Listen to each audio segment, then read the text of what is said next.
Sir 20 से 25 number आपके बढ़ सकते हैं इस पर्टिकुलर वीडियो से। यस सर, इस सिंगल वीडियो को देखने से आप अपने 20 से 25 मार्क्स इंक्रीज करवा सकते हैं।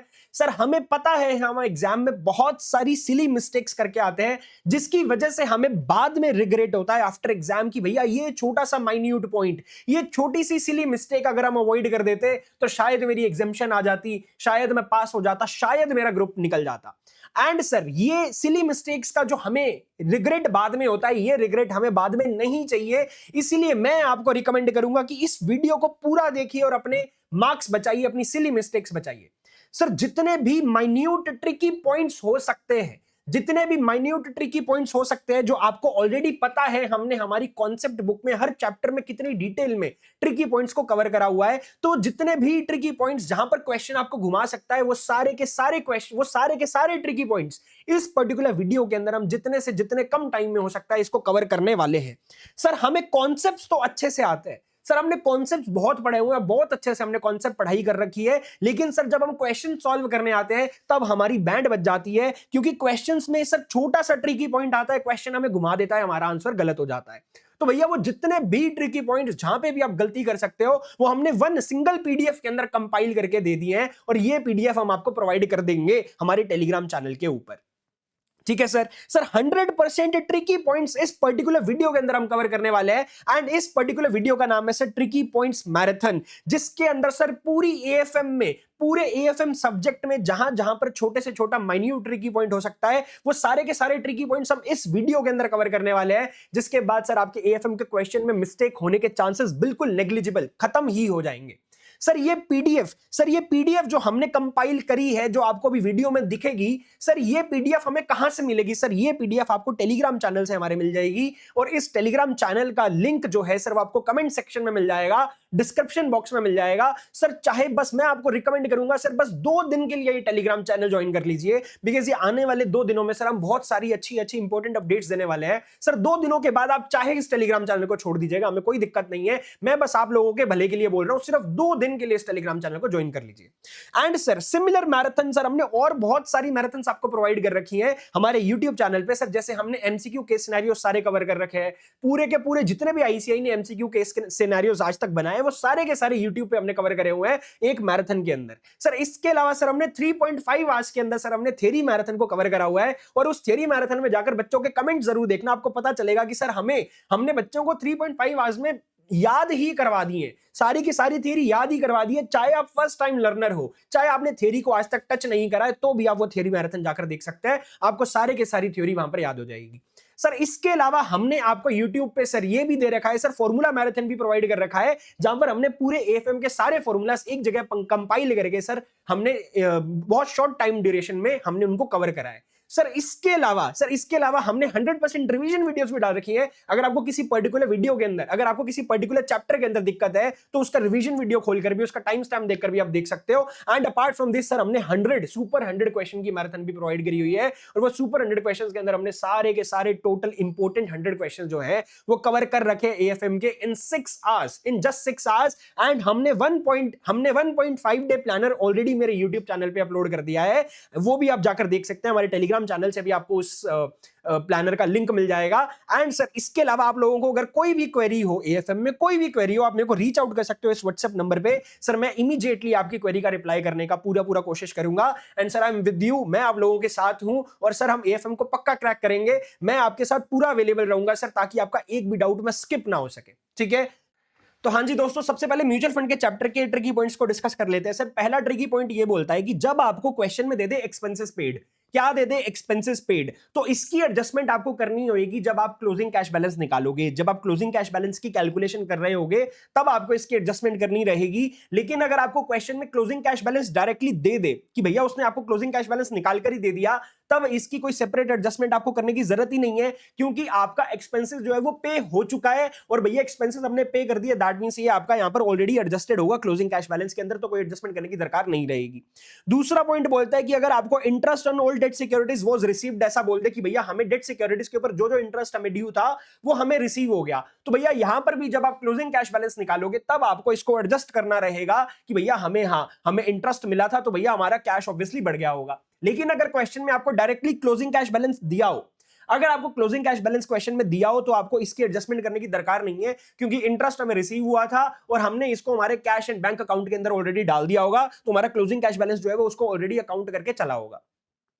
तीसरा पॉइंट बोलता है कि भैया अगर क्वेश्चन आपको स्पेसिफाई कर दे कुछ नोट्स के अंदर सेपरेटली, तो उस इंफॉर्मेशन को आपको कंसीडर करके चलना है, उसको भगवान मान के चलना है। सर मतलब क्या है, जैसे कि क्वेश्चन आपको बोले, क्वेश्चन आपको दे देता है कि भैया हमारा हमारा यहां पर रियलाइजेबल वैल्यू दे दिया फिक्स इंटरेस्ट सिक्योरिटीज का, उसने आपको फिक्स्ड इंटरेस्ट सिक्योरिटीज का रियलाइजेबल वैल्यू दे दिया और इसके अलावा फिक्स इंटरेस्ट सिक्योरिटीज का कॉस्ट भी दे दिया। तो भैया हमें हमें पता है कि हम मार्केट वैल्यू लेके चलते हैं, हमें रियलाइजेबल वैल्यू कंसीडर करना चाहिए क्वेश्चन के अंदर। लेकिन अगर आपको फर्दर फुट नोट्स में वो दे देता है, फुट नोट्स में वो दे देता है कि other fixed interest in securities are at cost, कि भैया वो कॉस्ट पे है तो भैया कॉस्ट ही लेके चलना, क्वेश्चन भगवान है, क्वेश्चन से खिलवाड़ नहीं करना। चाहे आपको ऊपर टेबल में दोनों चीजें दे दी, कॉस्ट भी दे दी एंड रियलाइजेबल वैल्यू भी दे दी, लेकिन जब फुट नोट में बोल दिया कि भैया आपको कॉस्ट पे लेकर चलना है तो कंसीडर करोगे कॉस्ट ही।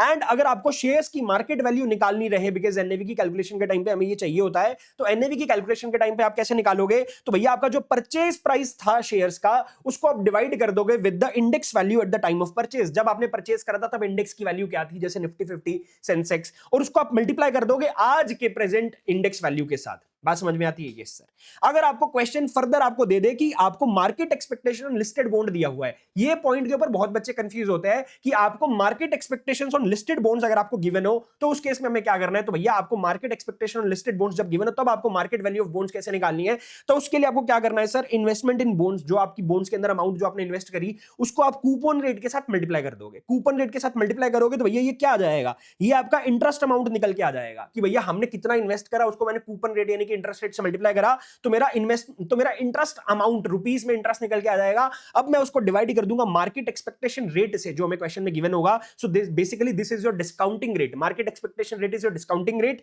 तो मैं इंटरेस्ट अमाउंट को डिस्काउंट रेट से डिवाइड करके इसकी प्रेजेंट वैल्यू कर रहा हूं बेसिकली, और कुछ नहीं है। एंड सर अगर आपको इन्वेस्टमेंट इन बॉन्ड्स अगर क्वेश्चन में बाय चांस ना दिया हो तो आप कैसे निकालोगे, जो आपके फेस वैल्यू है और जो नंबर ऑफ बॉन्ड्स है दोनों को मल्टीप्लाई कर दोगे तो आपकी इन्वेस्टमेंट इन बॉन्ड्स निकल के आ जाएगी। अब भैया नेक्स्ट टॉपिक आता है म्यूचुअल फंड के अंदर ही आपका ऑन द बेसिस जो आपका इनकम बेस्ड प्लान्स होते हैं उसके अंदर क्या ट्रिकी पॉइंट्स है, जैसे कि आपका डिविडेंड रीइन्वेस्टमेंट प्लान जिसके अंदर आप बड़े बड़े टेबल बनाते हो, ठीक है, ग्रोथ प्लान एक्सेट्रा, फिर आप अपनी लास्ट में कंपटीशंस करते हो तो उसके ऊपर है। तो भैया सबसे पहला यहां पर ट्रिकी पॉइंट बोलता है कि अगर क्वेश्चन में आपको dividend reinvestment plan, growth plan, bonus plan ये सब दे रखा है तो उस केस में कोई इनकम डिस्ट्रीब्यूशन नहीं होती। क्योंकि उस केस में कोई इनकम डिस्ट्रीब्यूशन नहीं होती, क्यों नहीं होती, क्योंकि सर ये रीइन्वेस्टमेंट प्लान है, रीइन्वेस्टमेंट प्लान में जो भी डिविडेंड मिलेगा वो रीइन्वेस्ट हो जाएगा। ग्रोथ प्लान में तो भैया कोई डिविडेंड एक्सेट्रा मिलता ही नहीं, और बोनस प्लान में भी बोनस शेयर्स मिलते हैं रादर देन इनकम डिस्ट्रीब्यूशन जैसे कि डिविडेंड बांटना, वो सब आपको यहां पर नहीं मिलता। तो यहां पर हमें जब हमें गेन निकालना है कि हमें कितना बेनिफिट हुआ, तो हमें सिर्फ और सिर्फ कैपिटल एप्रिसिएशन करना है, कैपिटल एप्रिसिएशन को निकालना रहेगा। क्योंकि यहां पर हमें डिविडेंड तो मिला नहीं तो हमें इनकम को ऐड वगैरह नहीं करना पड़ेगा। लेकिन एक चीज याद रखना, जब आप कैपिटल एप्रिसिएशन निकाल रहे हो तो सिंगल यूनिट का मत निकाल लेना, उसमें आपकी गलती हो जाएगी। क्योंकि यहां पर आपकी नंबर ऑफ यूनिट्स जो है वो इंक्रीज हो चुकी होंगी, नंबर ऑफ यूनिट जो है वो आपकी इंक्रीज हो चुकी होंगी मैच्योरिटी पे आते आते, क्योंकि अगर आपका डिविडेंड रीइन्वेस्ट हो रहा है तो नंबर ऑफ यूनिट्स तो आपकी बढ़ जाएंगी। तो आपको यहां पर रिडेम्पशन वैल्यू, जब कैपिटल एप्रिसिएशन के अंदर आप अपना रिडेम्पशन अमाउंट जैसे हम करते हैं ना, closing value, closing investment value minus opening investment value ऐसे निकालता है, तो जो आपका क्लोजिंग इन्वेस्टमेंट वैल्यू आएगा ना वो आपकी closing number of units into NAV per unit के हिसाब से आप मल्टीप्लाई करके निकालोगे। और ओपनिंग वाले में आप कैसे करोगे, माइनस में ओपनिंग इन्वेस्टमेंट वैल्यू के लिए आपकी जो इन्वेस्टमेंट यूनिट्स थी, जब आपने इन्वेस्टमेंट करी थी तब आपको कितनी नंबर ऑफ यूनिट्स मिली उसको आपको मल्टीप्लाई करना पड़ेगा विद द ओपनिंग एनएवी। बात समझ में आती है? Yes sir. And sir further अगर आपको क्वेश्चन सिक्योरिटी ट्रांजैक्शन टैक्स दे देता है, नेक्स्ट पॉइंट में क्या बोल रहा है, अगर क्वेश्चन आपको एसटीटी दे देता है और वो बोलता है कि वो सेल और रिडेम्पशन ऑफ यूनिट्स के ऊपर जो है ये एसटीटी एप्लीकेबल है, तो उस केस में आपको अपनी सेल प्रोसीड्स यानी कि जो आपका रिडेम्पशन अमाउंट है, सेल प्रोसीड्स जो है उसको आपको एसटीटी से नेट ऑफ करना पड़ेगा। ये चीज आपको पता ही होगी, फिर भी हमने ट्रिकी पॉइंट्स में इसको इंक्लूड कर रखा है। अब भैया अगर क्वेश्चन आपको बोलता है कि लॉन्ग टर्म कैपिटल गेन या फिर शॉर्ट टर्म कैपिटल गेन जो है वो आपका एप्लीकेबल है, तो उस केस में आपको सब्ट्रैक्ट करना पड़ेगा लॉन्ग टर्म कैपिटल गेन या फिर शॉर्ट टर्म कैपिटल गेन को from capital appreciation while calculating annualised return. तो भैया ये हमें बेसिकली क्या है, यहां पर जब हमारे एनुअलाइज्ड रिटर्न निकालेंगे तब एलटीसीजी एसटीसीजी का आपको एडजस्टमेंट करना पड़ेगा। एंड सर हमारा अगर हमने यूनिट्स को लेस देन 1 ईयर होल्ड करके रखा था तो short term capital gain attract होगा, अगर यूनिट्स को 1 साल से ज्यादा होल्ड करके रखा था तो एलटीसीजी अट्रैक्ट होगा। एंड सर हमें एलटीसीजी एसटीसीजी कंप्यूट कैसे करना है, ये कंप्यूट करने के लिए भैया आपका sales price of units on which tax is applicable, जिसके ऊपर आपका मतलब बेसिकली रिडेम्पशन अमाउंट, जैसे कि हमारा लास्ट के अंदर जब हम उसको रिडीम कर रहे हैं हमारी इन्वेस्टमेंट को, तो जो हमारा रिडेम्पशन अमाउंट है उसकी यहां पर बात हो रही है, वो वाले सेल्स प्राइस की बात हो रही है, उसको आपको नेट ऑफ एसटीटी लेना है और उसमें से आपको माइनस कर देना NAV of units at the time of purchase या फिर रिसीविंग द यूनिट्स। सर आपने टाइम ऑफ परचेज या फिर रिसीविंग द यूनिट्स क्यों लिखा? रिसीविंग द यूनिट्स इसलिए लिखा कि भैया हो सकता है आपका एसटीसीजी लग रहा हो, और एसटीसीजी लगेगा बिल्कुल वो वाली यूनिट्स के ऊपर जो आपने 1 साल से कम होल्ड करके रखी है। बात समझ में आती है? Yes sir. अब हो सकता है कि आपको क्या बोलते हैं, जैसे कि बोनस यूनिट्स मिली, वो बिल्कुल लास्ट में मिली। अब आपने टोटल यूनिट्स तो भैया आपने 10 साल पहले इन्वेस्टमेंट करी थी, तो जो आपने 10 साल पहले इन्वेस्टमेंट करी थी जो यूनिट्स पे, उस पे तो एलटीसीजी आएगा अगर एलटीसीजी हुआ तो, ठीक है। और भैया जो आपने लास्ट में जो आपने रिसीव करी कि भैया आपको 1 साल के अंदर अंदर जो यूनिट्स आपको रिसीव हुई थी एज बोनस या फिर एज डिविडेंड रीइन्वेस्टमेंट, उन यूनिट्स पे आपका एसटीसीजी आएगा। तो भैया वो वाली यूनिट्स आपने खरीदी नहीं है, क्या बोल रहा हूं, बोनस यूनिट्स आपने खरीदी नहीं है, और साथ में आपने डिविडेंड रीइन्वेस्ट होकर जो यूनिट्स मिली है वो आपने खरीदी नहीं है, वो आपको मिली है, तो इसलिए हमने रिसीविंग द यूनिट्स भी यहां पर मेंशन कर दिया है। अब भैया क्वेश्चन जनरली आपको बोलेगा कि एलटीसीजी जो है वो एग्जेम्प्टेड टैक्सेस से, उस केस में आपको सिर्फ और सिर्फ एसटीसीजी लगाना है, शॉर्ट टर्म कैपिटल गेन लगाना है ओनली ऑन दोज यूनिट्स जो आपकी 1 साल से कम होल्ड हुई हैं। और उसमें जनरली वही होगा कि जो आपकी लास्ट की 1-2 एंट्रीज में आपको देखना पड़ेगा, मतलब पूरे टेबल में लास्ट की 1-2 एंट्रीज में आप देखोगे कि यार ये वाली यूनिट्स हमारी 1 साल के अंदर अंदर हमने होल्ड, 1 साल से कम हमने होल्ड करके रखी है, और जब ये बिक रही है उसके ऊपर हमें एसटीसीजी निकालना पड़ेगा, और अकॉर्डिंगली एनएवी भी हमें वही वाला लेना है। मतलब एसटीसीजी निकालते टाइम क्लोज ओपनिंग, मतलब एसटीसीजी निकालते टाइम ये NAV of units at the time of purchase या फिर रिसीविंग, जब आपको वो मिली थी ना वो वाला एनएवी लेना है, जब आपको वो बोनस यूनिट से सेक्टर मिली थी वो वाला एनएवी आपको कंसीडर करके चलना पड़ेगा। अब भैया ये एक इंपॉर्टेंट पॉइंट आता है, सर ये इंपॉर्टेंट पॉइंट क्या बोलता है? ये इंपॉर्टेंट पॉइंट ये बोलता है कि आईसीआई ना कई बार क्या बोलता है, जैसे कि आपको यहां पर number of days for period of holding आपको यूज करने रहते हैं कि भैया लेट्स से आप एनुअलाइज यील्ड निकाल रहे हो, ठीक है, होल्डिंग पीरियड रिटर्न से आप जब एनुअलाइज यील्ड निकालते हो तो आपको नंबर ऑफ डेज कंसीडर करने पड़ता है, या फिर आईसीआई आपको बोलता है कई बार कि आप बताओ कि हमारी डेट ऑफ ओरिजिनल इन्वेस्टमेंट क्या थी, तब आपको नंबर ऑफ डेज माइनस करके डेट ऑफ ओरिजिनल इन्वेस्टमेंट निकालना रहता है। तो सर उस केस में कंफ्यूजन आती है कि हमें फर्स्ट डेट को कंसीडर करना है कि नहीं करना, कि भैया हमें फर्स्ट डेट ऑफ इन्वेस्टमेंट को हमें कैलकुलेशन में कंसीडर करना है कि नहीं करना। तो आईसीआई दोनों मेथड यूज करता है। मेथड 1 क्या है कि आप both first and last day को कंसीडर करोगे हमारे नंबर ऑफ डेज की कंप्यूटेशन करते टाइम। मेथड 2 है कि भैया आप इग्नोर कर दोगे फर्स्ट डे को एंड लास्ट डे को कंसीडर करोगे व्हाइल कैलकुलेटिंग।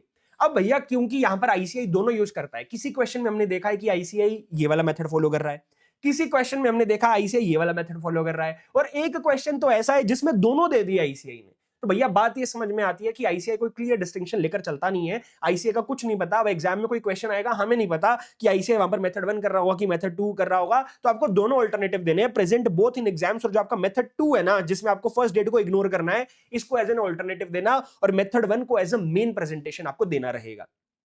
ठीक है, एक क्वेश्चन ऐसा है जिसमें आईसीआई ने दोनों को कंसीडर किया हुआ है, तो कोई टेंशन वाली बात नहीं है, दोनों आप लिखकर अपना अल्टरनेटिव आंसर देके आ सकते हो। अब हम चलेंगे रिस्क मैनेजमेंट के ट्रिकी पॉइंट्स की तरफ। तो दोस्तों नेक्स्ट चैप्टर में वो क्या बोलता है, सर सबसे पहले देखो सर वैल्यू एट रिस्क का आपका फॉर्मूला क्या होता है। सर सबसे पहले आपका वैल्यू एट रिस्क वार का फॉर्मूला होता है sir investment value into daily standard division of portfolio into Z score into under root of time horizon. ये फॉर्मूला आपको याद हो जाना चाहिए अब तो, ठीक है, बात समझ में आती है? Yes sir. अब भैया पहला ट्रिकी पॉइंट क्या बोलता है? सर ट्रिकी पॉइंट ये बोलता है कि क्वेश्चन जब आपको बोल दे कि आपको मैक्सिमम पॉसिबल लॉस निकाल के बताना है over a period of x trading days, मतलब कोई भी नंबर ऑफ डेज बोल सकता है, 4 डेज 5 डेज, तो एक्स ट्रेडिंग डेज हमने लिख दिया। तो इसका मतलब ये है कि आपको वैल्यू एट रिस्क निकाल के बताना है as per the above formula. वो आपको वार पूछ रहा है और कुछ नहीं पूछ रहा, कंफ्यूज मत होना। दूसरे पॉइंट में वो बोलता है कि जब क्वेश्चन बोलता है कि डिटरमाइन करो x day at y% value at risk for the portfolio, तो यहां पर भी वो आपको बेसिकली वैल्यू एट रिस्क निकालने के लिए बोल रहा है, अब as per the above formula, और कुछ नहीं है, कोई टेंशन लेने की दरकार यहां पर नहीं है।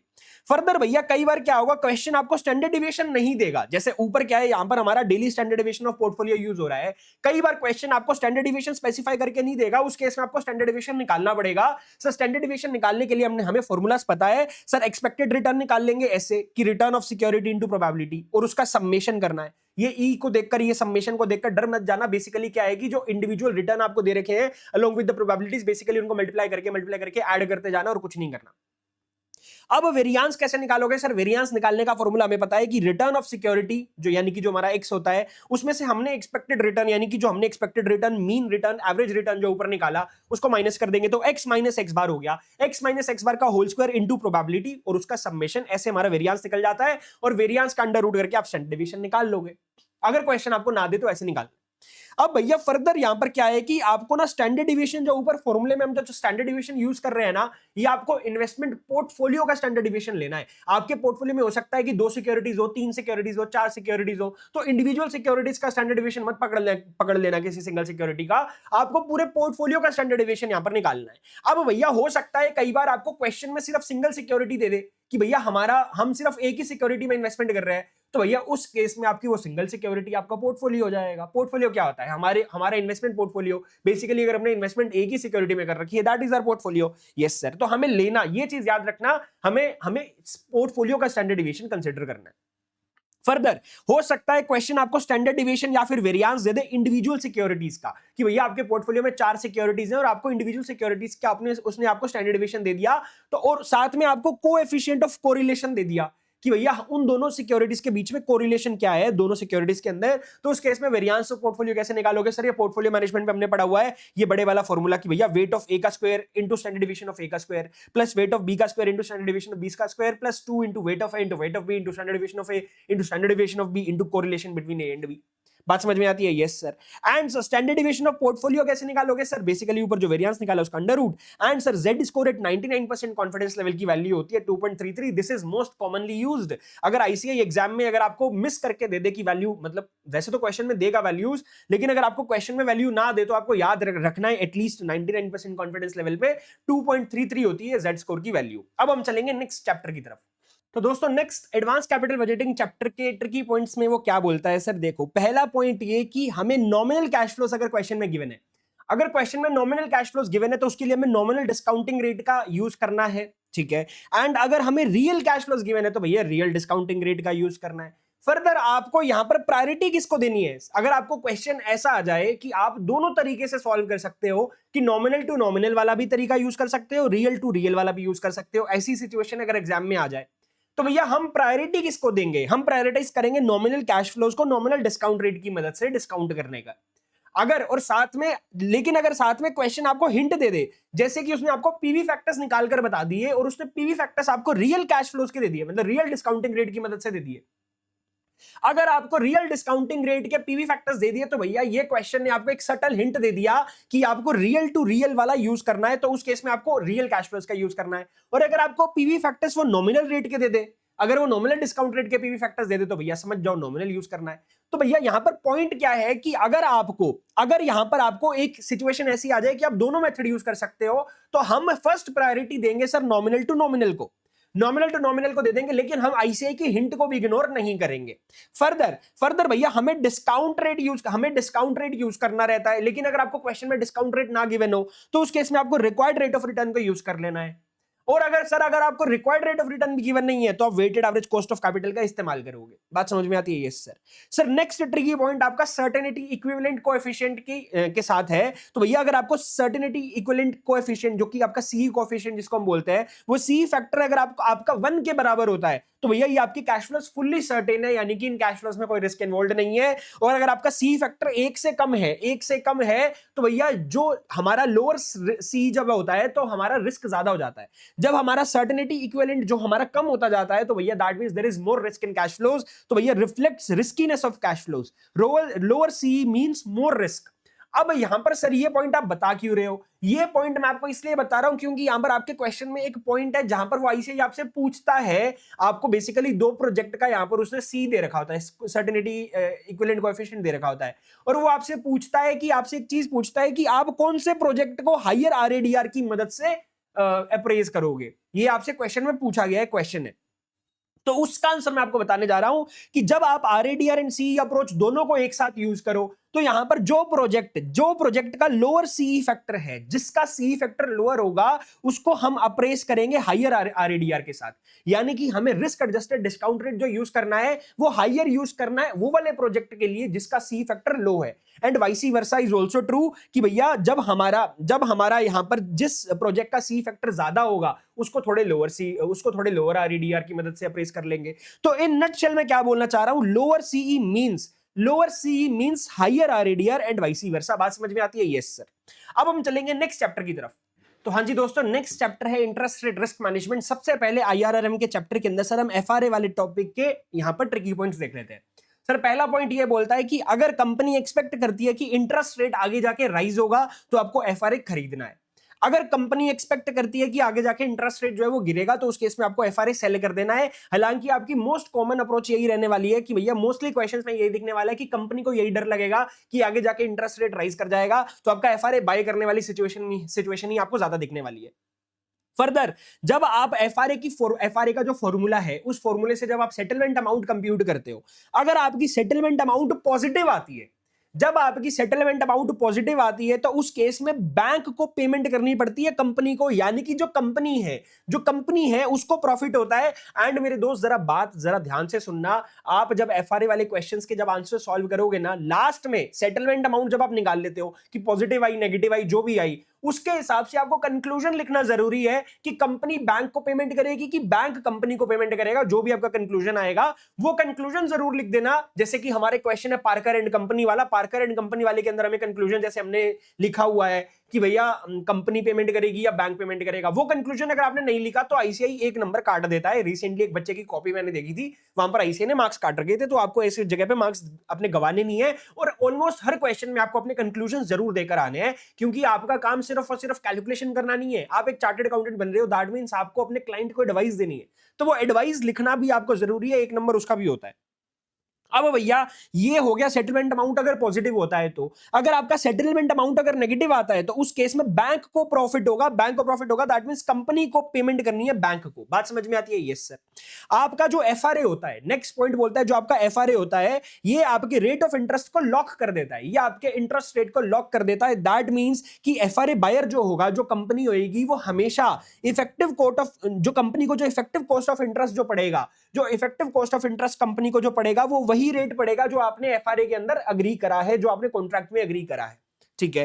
एंड सर इसके अलावा कई बार आपको क्वेश्चन में क्या होगा, आपको डिफरेंट कोटेशंस दे देगा। जैसे कि सर 3/6 का भी लिख कर दे दिया, 3/9 भी दे दिया, 6/9 भी दे दिया। तो आपको अपने लोन टेन्योर के हिसाब से कंपनी को कितने पीरियड के लिए लोन चाहिए, कितने पीरियड के बाद चाहिए, उसके हिसाब से आपको आइडेंटिफाई करके सिर्फ अपने वाला रेलेवेंट, जैसे कि हमारा रेलेवेंट 6/9 है तो 6/9 को ही आपको यूज करना है, बाकी को आपको इग्नोर करना रहेगा।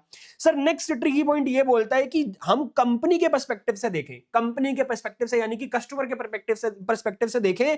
जब आपको क्वेश्चन एफआरए का रेट, जब आपको क्वेश्चन जो है वो आपको रेट जो है, इंटरेस्ट रेट्स जो है वो दो रेट दे दे कि भैया जैसे एग्जांपल मैंने दिया कि 3/6 एफआरए का रेट वो आपको कोट करके दे रहा है 5.59% एंड 5.82%। तो इस केस में this is your lending rate and this is your borrowing rate. कि भैया अगर कस्टमर लेंड करने जाएगा, कस्टमर पैसा इन्वेस्ट करने जा रहा है, लेंड करने जा रहा है, तो उसको सस्ता रेट मिलेगा। और भैया अगर कंपनी बोरो करने जा रही है तो बैंक उससे महंगा दाम चार्ज करेगा। सो ये कस्टमर के पर्सपेक्टिव से, कंपनी के पर्सपेक्टिव से याद रखना।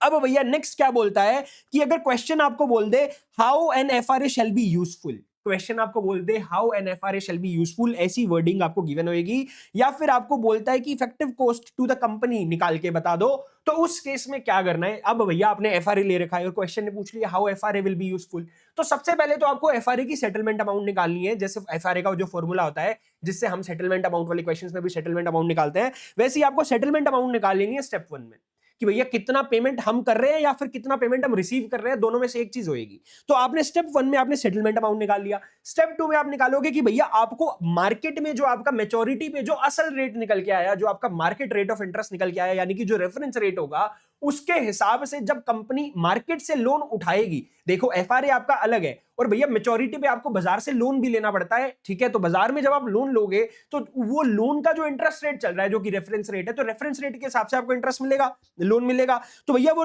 जो आपका लोन अमाउंट है उसके ऊपर आपको अलग से इंटरेस्ट निकाल लेना है कि आपका कितना इंटरेस्ट कॉस्ट आएगा लोन के ऊपर। तो आपने ये निकाल लिया loan amount into reference rate into days to maturity divide by 365 days करके आपने ये भी निकाल लिया कि हमें कितना खर्चा लोन का, हमें कितना इंटरेस्ट पड़ने वाला है। सो दो चीजें निकाल ली। स्टेप 1 में हमने हमारा सेटलमेंट अमाउंट निकाल लिया। स्टेप 2 में कि हमने जब बाजार से असल में लोन लिया तो हमें कितना इंटरेस्ट कॉस्ट आया। अब भैया स्टेप 1 एंड स्टेप 2 को मिलाकर हम हमारी नेट इंटरेस्ट कॉस्ट निकाल सकते हैं। तो मैंने यहां पर इफेक्टिव कॉस्ट निकाल ली मेरी स्टेप 2 और स्टेप 1 अमाउंट दोनों को मिलाकर। अब भैया यहां पर प्लस और माइनस का साइन दोनों इसलिए लगा रखा है क्योंकि स्टेप 1 में हो सकता है आप पेमेंट रिसीव कर रहे हो सकता है आप पेमेंट दे रहे हो, दोनों में से कुछ भी हो सकता है, तो प्लस या माइनस एज द केस में भी। अब आप अपनी इफेक्टिव इंटरेस्ट कॉस्ट कैसे निकालोगे जो ऊपर आईसीए ने, क्योंकि यही पूछा है how FRA shall be useful, या फिर वो आपको इफेक्टिव इंटरेस्ट कॉस्ट निकालने के लिए बोल रहा है। तो आप कैसे निकालोगे, जो आपने स्टेप 3 में इफेक्टिव कॉस्ट निकाली है उसको आप अपने लोन अमाउंट से डिवाइड करके 365 डेज से मल्टीप्लाई करके डेज टू मैच्योरिटी से डिवाइड करके इनटू 100 करके आप अपना निकाल लोगे इफेक्टिव कॉस्ट पर एनम आपकी निकल के आ जाएगी। फर्दर अगर क्वेश्चन आपको हिंट दे देगी 360 डेज या फिर मंथ का कुछ यूज करना है, कुछ हिंट दिया होगा या फिर क्वेश्चन में डायरेक्टली आपको लाइन लिख कर दी होगी, तो उसमें से आपको क्या, तो उस केस में आपको 365 एक्सेट्रा की जगह पे आपको 360 डेज या फिर मंथ्स एज द केस में भी वो यूज कर लेना है। अब आईआरआरएम में ही भैया इसी चैप्टर में ही आपका कैप ऑप्शंस का एक टॉपिक है। वो कैप ऑप्शंस वाला टॉपिक क्या बोलता है भैया, पहला ट्रिकी पॉइंट, जब आपका benchmarking rate on reset date, जब आपकी रीसेट डेट आएगी, जब आपकी रीसेट डेट या फिर मैच्योरिटी डेट जब वो आएगी, तो बेंचमार्किंग रेट अगर आपका कैप के रेट से, कैप का जो एक्सरसाइज प्राइस है अगर उससे ज्यादा हुआ, benchmarking rate is greater then the strike price of the cap, तो उस केस में कैप ऑप्शन एक्सरसाइज किया जाएगा। क्यों? क्योंकि कैप ऑप्शन आपका मैक्सिमम होता है कि भैया इससे ऊपर आपको कॉस्ट नहीं आएगी। लेकिन जब आपका बेंचमार्क रेट कैप ऑप्शन यानी कि आपने सर पे कैप पहनी जैसे, अगर इससे भी ऊपर आपकी इंटरेस्ट कॉस्ट चली जा रही है, यानी कि मार्केट का जो रेट है, जो बेंचमार्किंग रेट है, ये रीसेट डेट पे आपकी कैप से भी ऊपर चला गया, तो भैया आप कैप एक्सरसाइज करके आप अपना इंटरेस्ट कॉस्ट को रिड्यूस करवा लोगे और सेटलमेंट अमाउंट बैंक से रिसीव कर लोगे। तो आपका यहां पर कैप ऑप्शन एक्सरसाइज होगा। और भैया फर्दर दूसरा पॉइंट क्या बोल रहा है कि अगर क्वेश्चन आपको multiple reset dates, multiple reset period दे दे और बता दे कि भैया लमसम प्रीमियम पे कर रहे हैं हम, क्या लंप सम प्रीमियम पे कर रहे हैं फॉर एंटायर रीसेट पीरियड, तो आपको हर रीसेट डेट का आपको निकालना पड़ेगा इक्विवेलेंट प्रीमियम। और ये इक्विवेलेंट प्रीमियम कैसे निकलता है, premium amount divide by total जो आपका पीवीएएफ यानी कि एनयूटी से आपको डिवाइड करना है, तो ये हर रीसेट डेट का आपका इक्विवेलेंट निकल के आ जाएगा। ऐसा क्वेश्चन हमें गिवन है, ये चीज आपको याद ही होनी चाहिए। अब तो इतनी बार आपने क्वेश्चन देख लिया होगा कि आपको देखकर याद आ गया होगा कि हाँ सर आईआरआरएम में ऐसा है तो सही। Yes sir.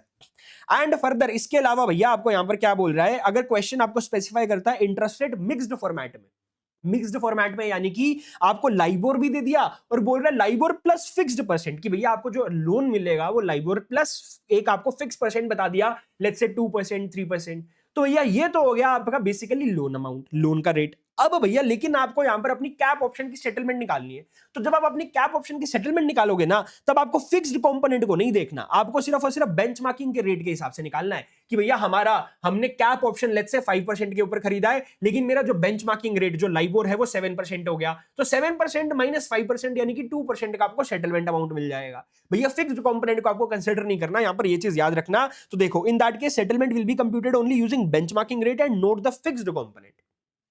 ठीक है, यस सर। अब भैया एक मैंने आपको स्टार मार्क लगाकर यहां पर चीज दे रखी है, और ये क्या बोला हुआ है कि अगर आपका जो रीसेट पीरियड है ये एनुअल नहीं है कि एक साल में लेट्स से आपके 2 रीसेट पीरियड आ रहे हैं 6 मंथ्स के, या फिर 3 मंथ्स के 4 रीसेट पीरियड्स आ रहे हैं, अभी हम 6 मंथ्स वाला लेकर चल रहे हैं कि भैया लेट्स से आपका reset period is not annual, 6 months का है, उस केस में आपको क्या करना है, जो आपका discounting rate for calculation of annuity जो होगा, जो पीवीएफ कंप्यूट करने के लिए होगा, तो उस केस में आपको डिस्काउंटिंग रेट को जो आपको करना है वो डिस्काउंटिंग रेट इंटू 6/12 करके उसको भी आपको क्या करना पड़ेगा, 6 मंथ्स का बना लेना है, क्योंकि यहां पर मिसमैच हो गया कि भैया आपका जो रीसेट पीरियड है भैया वो तो 6 मंथ्स का है, और जो आपका डिस्काउंटिंग रेट दे रखा है वो आपका पर एनम है, तो भैया उसको भी आपको अलाइन करना पड़ेगा बेसिकली। ठीक है, अब भैया फ्लोर ऑप्शंस आ जाते हैं। फ्लोर ऑप्शंस में सबसे पहला पॉइंट, अगर आपका फ्लोर का जो स्ट्राइक रेट है, अगर वो इंक्रीज, वो बड़ा होता है, मतलब जो स्ट्राइक रेट है वो मोर देन बेंचमार्किंग रेट आता है रीसेट डेट, उस केस में फ्लोर ऑप्शन एक्सरसाइज होगा। फर्दर अगेन वही मिक्स्ड फॉर्मेट वाला दे रखा है कि अगर आपको यहां पर लाइबोर प्लस फिक्स रेट दोनों दे रखा है, तो आपको फ्लोर ऑप्शन की सेटलमेंट जो है वो सिर्फ और सिर्फ लाइबोर को कंसिडर करके चलना है। अब भैया कॉलर्स, इंटरेस्ट रेट कॉलर्स, ये आपका एक तरह से स्ट्रेटजी होती है कि आप यहां पर क्या करते हो, आप कैप ऑप्शन बाय कर लेते हो एंड सर आप फ्लोर को सेल कर देते हो। बोलो हाँ यस सर, इसका एक क्वेश्चन भी है हमारे उसके अंदर। तो ये इंटरेस्ट रेट कॉलर्स के अंदर पहला ट्रिकी पॉइंट, ये बहुत अच्छा ट्रिकी पॉइंट है, इस पे ये आपका बहुत टाइम बचाएगा। ये मैंने आपको एक डिफाइन करके दिया कि भैया एक नो पे ऑफ जोन होता है।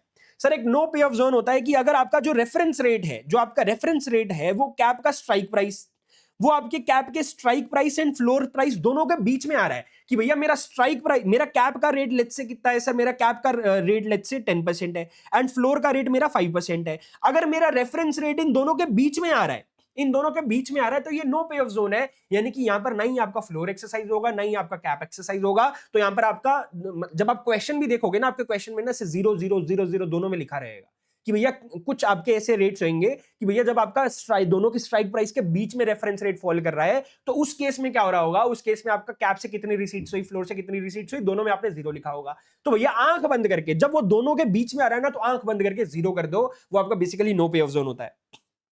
ठीक है, देखो in this case both options will lapse and there will be no benefit.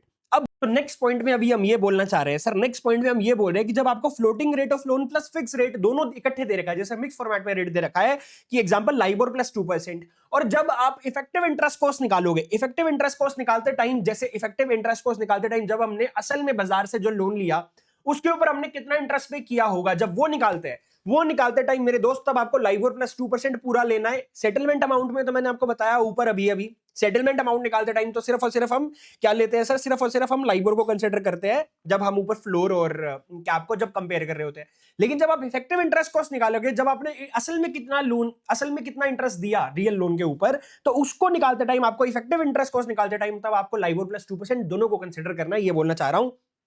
Further interest rate collar के ऊपर आपका एक ही क्वेश्चन है सर, इंटरेस्ट रेट कॉलर के ऊपर आईसीआई ने जो क्वेश्चन गिवन है, जो आईसीआई ने क्वेश्चन दे रखा है, आईसीआई अब उसके अंदर फॉरवर्ड लुकिंग अप्रोच लेता है। सर फॉरवर्ड लुकिंग अप्रोच से यहां पर मेरा मतलब ये है कि जिस दिन आपका लाइबोर, जिस दिन आपका रीसेट डेट आया लाइबोर का, उससे नेक्स्ट 6 मंथ्स, जैसे कि आपका लेट्स से एक रीसेट पीरियड 6 मंथ्स का है, तो भैया रीसेट पीरियड 1 से लेकर नेक्स्ट रीसेट पीरियड तक, यानी कि नेक्स्ट 6 मंथ्स तक का आपका इंटरेस्ट पेमेंट जाएगा।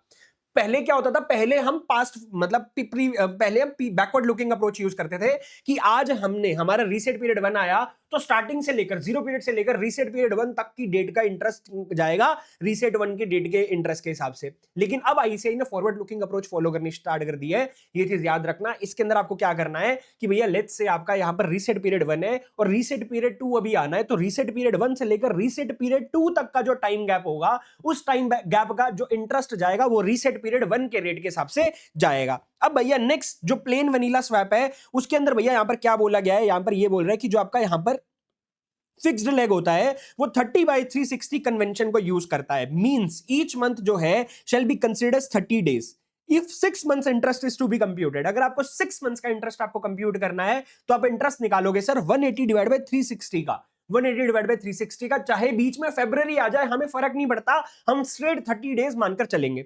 लेकिन जब आप फ्लोटिंग लेग यूज कर रहे हो तब आपको actual divide by 360 convention use करना है। Means we have to calculate actual number of days. तो बीच में अगर फरवरी आ जाता है तो फरवरी को 28 डेज, ठीक है, मार्च आ जाता है तो मार्च को 31 डेज। तो यहां पर हमें एक्चुअल डेज को कंप्यूट करना रहता है, लेकिन फिक्स्ड लेग के अंदर सीधा 30/360 एक महीने में 30 डेज है। बस आपको यह मान के चलना, चाहे वो फरवरी हो चाहे वो मार्च हो, कुछ भी हो जाए। बात समझ में आती है? Yes sir.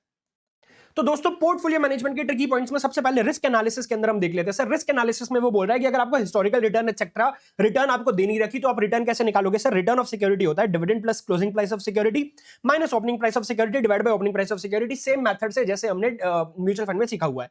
सर दूसरे पार्ट में बोल रहा है कि अगर आपको market price of equity share दे दे और ऐसे इक्विटी शेयर जिसके अंदर आपको यहां पर डेटा यहां पर आपको दे रखा है कि भैया ये इक्विटी शेयर जो है दीज आर कम बोनस और बोनस में क्या मिलने वाले हैं सर, XX% वाले डिबेंचर्स, और कंपनी आपको ऑफर कर रही है कि मैं डिबेंचर्स को बायबैक करने के लिए रेडी हूं एट फेस वैल्यू। कंपनी बोल रही है बायबैक करने के लिए रेडी है एट द फेस वैल्यू, तो क्या आपको बायबैक ऑफर एक्सेप्ट करना चाहिए कि नहीं करना चाहिए। तो सिनेरियो 1 सिनेरियो 2 दो सिचुएशंस आती हैं कि भैया अगर आपका कूपन रेट डिबेंचर का अगर ज्यादा है in comparison to expected return, buyback offer आपको एक्सेप्ट नहीं करना चाहिए। लेकिन अगर आपका कूपन रेट अगर कम है और आपका एक्सपेक्टेड रिटर्न जो है वो ज्यादा है, तो इस केस में आपको दो सिनेरियोस बनेंगे। यहां पर क्या है, सबसे पहले आपको चेक करना है कि अगर जो डिफरेंस है अगर आपका कूपन रेट और एक्सपेक्टेड रिटर्न, यानी कि जिसको आप कंपेयर कर रहे हो ऊपर, कूपन रेट और एक्सपेक्टेड रिटर्न, इन दोनों के अंदर अगर आपका सिग्निफिकेंट डिफरेंस है कि भैया 2% 3% से ज्यादा का डिफरेंस है, अगर है तो भैया यस, अगर है तो आपको बायबैक ऑफर एक्सेप्ट करना चाहिए, अगर नहीं है नो, तो भैया check if maturity of debenture is greater than 1 year. अगर डिबेंचर की मैच्योरिटी 1 साल से ज्यादा है तो एक्सेप्ट कर लो बायबैक ऑफर को, अगर नहीं है तो भैया इट इज बेटर कि आपको वेट करना चाहिए मैच्योरिटी का। इसको डिटेल में सर ये क्या है क्या नहीं हमने रिवीजन वीडियो में डिस्कस किया हुआ है। अगर आपको ये डिटेल, अगर आपको यहां पर समझ नहीं आ रहा तो मेरे दोस्त इस पॉइंट का सीधा आप क्वेश्चन देख सकते हो, या फिर इस पॉइंट को आप छोड़ दो, ज्यादा दिमाग मत लगाना, आपका दिमाग खराब हो जाएगा ऐसी। ठीक है, बहुत डिटेल में हमने डिस्कस किया हुआ है हालांकि रिवीजन वीडियो में। नेक्स्ट पॉइंट क्या बोलता है सर, नेक्स्ट पॉइंट में अगर आपको एक्सपेक्टेड डिविडेंड बता दे on share along with the probabilities, अगर आपको डिविडेंड बता दिया और डिविडेंड की प्रोबेबिलिटीज बता दी, फर्दर आपको यहां पर शेयर के, यहां पर आपको वैल्यू यानी कि आपके शेयर का प्राइस क्या होने वाला है वो भी आपको मल्टीपल प्राइसेस बता दी और उनकी भी आपको प्रोबेबिलिटीज बता दी, तो यहां पर हमें जॉइंट प्रोबेबिलिटी वाली टेक्निक यूज करनी पड़ती है। तो भैया जॉइंट प्रोबेबिलिटी वाली टेक्निक में जैसे आपको यहां पर D1 D2 यानी कि डिविडेंड 1 डिविडेंड 2 दो डिविडेंड दे दिए और उनकी आपको प्रोबेबिलिटीज दे दी, दो शेयर के प्राइस दे दिए उनकी भी आपको प्रोबेबिलिटीज दे दी, तो यहां पर हमारी पाथ टेक्निक बन जाएगी, जॉइंट प्रोबेबिलिटी टेक्निक बन जाएगी कि भैया अगर डिविडेंड ये अगर D1 आता है डिविडेंड और भैया हमारा शेयर का प्राइस ये हो जाता है और भैया ओपनिंग प्राइस तो हमारा सेम ही रहेगा हर केस में, ओपनिंग प्राइस तो हमें पता ही है, इसमें कोई एक्सपेक्टेशन लगाने की जरूरत नहीं है, तो इस केस में आपकी यील्ड ये आएगी और आपकी ये जॉइंट प्रोबेबिलिटी हो जाएगी। ऐसे ही हर प्रोबेबिलिटी मतलब हर मेथड का मतलब बेसिकली हर सिचुएशन का आप ऐसे D1 के साथ V2 आ सकता है और V0 होगा, D2 के साथ V1 आ सकता है, D2 के साथ V2 आ सकता है, हर पर्टिकुलर का आप डिफरेंटली बनाओगे और जॉइंट प्रोबेबिलिटी से मल्टीप्लाई करके आप अपना एक्सपेक्टेड यील्ड निकाल लोगे। कोरिलेशन टेक्निक में क्या बोलता है, कोरिलेशन टेक्निक में ये बोलता है कि अगर आपको सिक्योरिटी एक्स एंड मार्केट का कोरिलेशन दे दिया एंड आपको कोरिलेशन दे दिया between security Y and market, दोनों का आपको दो सिक्योरिटीज मतलब सिक्योरिटी एक्स का मार्केट के साथ एंड सिक्योरिटी वाई का भी मार्केट के साथ कोरिलेशन दिया हुआ है, अब आपको सिक्योरिटी एक्स और वाई का आपस में कोरिलेशन निकालना है, तो दोनों कोरिलेशन का मल्टीप्लाई कर दो तो आपका मतलब बेसिकली सिक्योरिटी एक्स का मार्केट के साथ कोरिलेशन एंड सिक्योरिटी वाई का मार्केट के साथ जो कोरिलेशन है दोनों को मल्टीप्लाई कर दो, एक्स और वाई का आपस में कोरिलेशन निकल के आ जाएगा। अब भैया नेक्स्ट पॉइंट क्या बोलता है, नेक्स्ट पॉइंट ये बोलता है when question provides you data of the two stock, आपको दो स्टॉक का क्वेश्चन डेटा दे दे और आपसे पूछ रहा है कि बेटर अपॉर्चुनिटी फॉर इन्वेस्टमेंट क्या है, तो यहां पर आपको इंडिविजुअल बेसिस पे बेसिकली यहां पर आपको इंडिविजुअल स्टॉक का या तो आप ये बता दो कि आपको इंडिविजुअल स्टॉक में पैसा लगाना चाहिए या फिर पोर्टफोलियो स्टॉक में पैसा लगाना चाहिए। सो बेसिकली यहां पर आपको बेटर अपॉर्चुनिटी बतानी है, तो यहां पर हम क्या करेंगे सर, हम रिस्क एंड रिटर्न दोनों के बेसिस पे चेक करेंगे एंड हम बताएंगे on the basis of return क्या है, ऑप्शन गिविंग मोर रिटर्न वो प्रेफर होगा और बेसिस ऑफ रिस्क पे भैया जिस ऑप्शन में हमें कम रिस्क मिल रहा है वो हमारे लिए प्रेफर्ड होगा। अब भैया नेक्स्ट टॉपिक आता है, नेक्स्ट टॉपिक में वो क्या बोलता है देख लेते हैं फटाफट से। तो भैया पहले ट्रिकी पॉइंट में वो क्या बोलता है यहां पर सर, पहले ट्रिकी पॉइंट में ये बोलता है कि अगर आपसे computation of expected return of portfolio पूछ लिया जाए कि आपको एक्सपेक्टेड रिटर्न ऑफ पोर्टफोलियो बताना है एंड आपको मार्केट रेट ऑफ रिटर्न यानी कि आरएम आपको दे दिया एंड पोर्टफोलियो का बीटा भी आपको दे दिया लेकिन आपको आरएफ नहीं दिया, तो आरएफ यहां पर गिवन नहीं है, RF is not given, even data to compute RF is not given, तो भैया यहां पर आरएफ को 0 मान लेना एंड अपनी expected return as per CAPM निकाल लेना। दूसरे पॉइंट में बोलता है कि भैया अगर क्वेश्चन आपको ट्रेजरी बिल रिटर्न दे दे, return on government bonds etcetera दे दे, तो इसको आपको आरएफ मान लेना है। तीसरा पॉइंट ये बोलता है कि भैया अगर क्वेश्चन आपको प्रोवाइड करता है प्रोवाइड्स पोर्टफोलियो डेटा, आपको पोर्टफोलियो का डेटा दे दिया and ask you to compute the return of the security and ask you to calculate the return of each security of portfolio, कि पोर्टफोलियो में जो each सिक्योरिटी है उसका रिटर्न निकाल के बता दो यूजिंग सीएपीएम। क्या बोला आपको पोर्टफोलियो का डेटा दे दिया और आपको बोल रहा है कि पोर्टफोलियो के अंदर हर सिक्योरिटी का इंडिविजुअली आपको रिटर्न बताना using CAPM, but does not provide market rate of return, यानी कि आपको आरएम गिवन नहीं है। अब इंडिविजुअल सिक्योरिटी का रिटर्न कैसे निकालोगे, आरएम ही गिवन नहीं है, सीएपीएम की मदद से कैसे निकालोगे, तो भैया यहां पर क्या करना है, सबसे पहले आपको क्या करना है, अपने पोर्टफोलियो को मार्केट पोर्टफोलियो अज्यूम करना है। अब पोर्टफोलियो को मार्केट पोर्टफोलियो अज्यूम करके आपको क्या करना है, पोर्टफोलियो का वेटेड एवरेज रिटर्न निकालना है। फिर जब आपने पोर्टफोलियो का वेटेड एवरेज रिटर्न निकाला, उस रिटर्न को हम आरएम अज्यूम कर लेंगे एंड उसको हमारी CAPM calculation of individual security के अंदर हम यूज कर लेंगे और हम इंडिविजुअल सिक्योरिटी के रिटर्न को निकाल लेंगे। नेक्स्ट पॉइंट क्या बोलता है सर, नेक्स्ट पॉइंट ये बोलता है कि if question ask you to compute return as per CAPM, question बोलता है कि रिटर्न निकालो as per CAPM and provide detail about investment in GOI bonds, आपको डिटेल बता दी जीओआई बॉन्ड्स के अंदर हमने क्या इन्वेस्टमेंट करी है, लेकिन आपको risk free rate of return नहीं बोल रहा। इन सच केस जीओआई बॉन्ड्स और ट्रेजरी बॉन्ड्स के ऊपर जो है जो रिटर्न आएगा सर वही हमारा रिस्क फ्री होगा। तो रिटर्न ऑन जीओआई बॉन्ड्स कैसे निकलेगा sir, closing value of bonds minus investment यानी कि कितने में हमने इन्वेस्ट करा और प्लस इन्वेस्टमेंट प्लस इंटरेस्ट कर दो, basically closing value of bond minus opening value of bond plus interest divide by opening value of bond, इससे हमारा निकल के आ जाएगा। लेकिन लेकिन कई बार आपको वो ऐसा नहीं बताएगा कि भैया हमने जीओआई बॉन्ड का डेटा तो दे दिया, लेकिन जीओआई बॉन्ड के अंदर हमने पैसा कितना लगाया वो नहीं बताया। तो उस केस में आरएफ कैसे निकालोगे? वहां पर आरएफ निकालने के लिए इंटरेस्ट और कूपन पेमेंट जो भी आपका इंटरेस्ट रेट है वो उसको आप डिवाइड कर दोगे करंट मार्केट प्राइस के साथ, इंटू 100 कर दोगे, निकल के आ जाएगा। फर्दर कई बार क्वेश्चन हो सकता है आपको 2 different rates of risk free दे दे, आपको 2 रेट दे दे फॉर आरएफ है सर, दो आरएफ दे दिए। हाँ, जैसे कि भैया ऐसी लाइनिंग आएगी, ऐसी लाइन आएगी, ऐसी वर्डिंग आएगी, RBI closed last auction for 182 T bills for the lowest bid of XXX% and there was a higher bidder at the rate of YYY%. So basically आपको 2 बिड्स बता दिया यहां पर। तो इस केस में हमें क्या करना है, हमें मॉडरेट अप्रोच अप्लाई करनी है और दोनों का सिंपल एवरेज ले लेना है, और वो जो सिंपल एवरेज आरएफ होगा वो हमारा वो आरएफ होगा फॉर द कैलकुलेशंस। अब भैया अगर क्वेश्चन आपको आरएफ नहीं देता, ये स्पेशल केस क्वेश्चन है, जरा ध्यान से सुनना। If question does not provide RM and RF and further आपको डिटेल्स ऑफ द पोर्टफोलियो दे देता है, तो इस केस में हम आरएफ कैसे निकालेंगे? तो आरएफ निकालने के लिए स्पेशल केस क्वेश्चन है, तो ये स्टेप्स फॉलो करने पड़ेंगे। सबसे पहले कंसीडर करो पोर्टफोलियो को कि ये मार्केट पोर्टफोलियो है। सबसे पहले तो पोर्टफोलियो को मार्केट पोर्टफोलियो मानना है and calculate market portfolio return which will be your RM. तो भैया जो पोर्टफोलियो की जो रिटर्न आएगी वो आपका आरएम होगा। स्टेप 2 में आपको क्या करना है, आपको सिंपल एवरेज बीटा निकालना है पोर्टफोलियो का। क्या आपको सिंपल एवरेज बीटा निकाल लेना है पोर्टफोलियो का? सर ये गलत होता है सिंपल एवरेज बीटा, लेकिन हम कुछ नहीं कर सकते क्योंकि आईसीआई मेन प्रेजेंटेशन में सिंपल एवरेज बीटा देता है, लेकिन ऑल्टरनेटिवली आईसीआई लिख कर देता है कि वेटेड एवरेज भी यूज कर सकते हो, लेकिन मेन प्रेजेंटेशन में सिंपल एवरेज आ रहा है, तो भैया सिंपल एवरेज से करके आना और स्टार मार्क लगा के लिख देना कि आप यहां पर वेटेड एवरेज भी लिख सकते हो, क्योंकि हमें नहीं पता एग्जाम में चेकर कौन आ जाएगा भैया, अगर उसने सिर्फ और सिर्फ सजेस्टेड से मैच करके मार्क्स काट लिए तो दिक्कत हो जाएगी। स्टेप 3 में अब आपको क्या करना है, now calculate RF using CAPM. अब सीएपीएम की मदद से आप अपना आरएफ निकालोगे। इसको कैसे निकालोगे sir? Average return of the portfolio is equal to RF plus simple average beta of the portfolio जो ऊपर निकाला इनटू आरएम माइनस आरएफ। अब यहां पर देखो हमारा average return of the portfolio का क्या है सर? ये average return of portfolio star mark लगा के मैंने दे रखा है कि average return of portfolio will be given in the question. और ये जो होगा, ये स्टेप 1 में जो हमने रिटर्न निकाला ना, स्टेप 1 में रिटर्न निकाला उसको तो आरएम मान लिया। स्टेप 1 वाली रिटर्न आरएम है, उससे अलग एक क्वेश्चन में आपको गिवन होगा, उसको आपको एवरेज रिटर्न ऑफ पोर्टफोलियो यहां पर लिखना है। आरएफ आपको निकालना है, सिंपल एवरेज बीटा हमने ऊपर निकाल लिया पोर्टफोलियो का, आरएम हमने स्टेप 1 में निकाला था, आरएफ हमें निकालना है। तो बेसिकली इस इक्वेशन से आपका आरएफ निकल के आ जाएगा।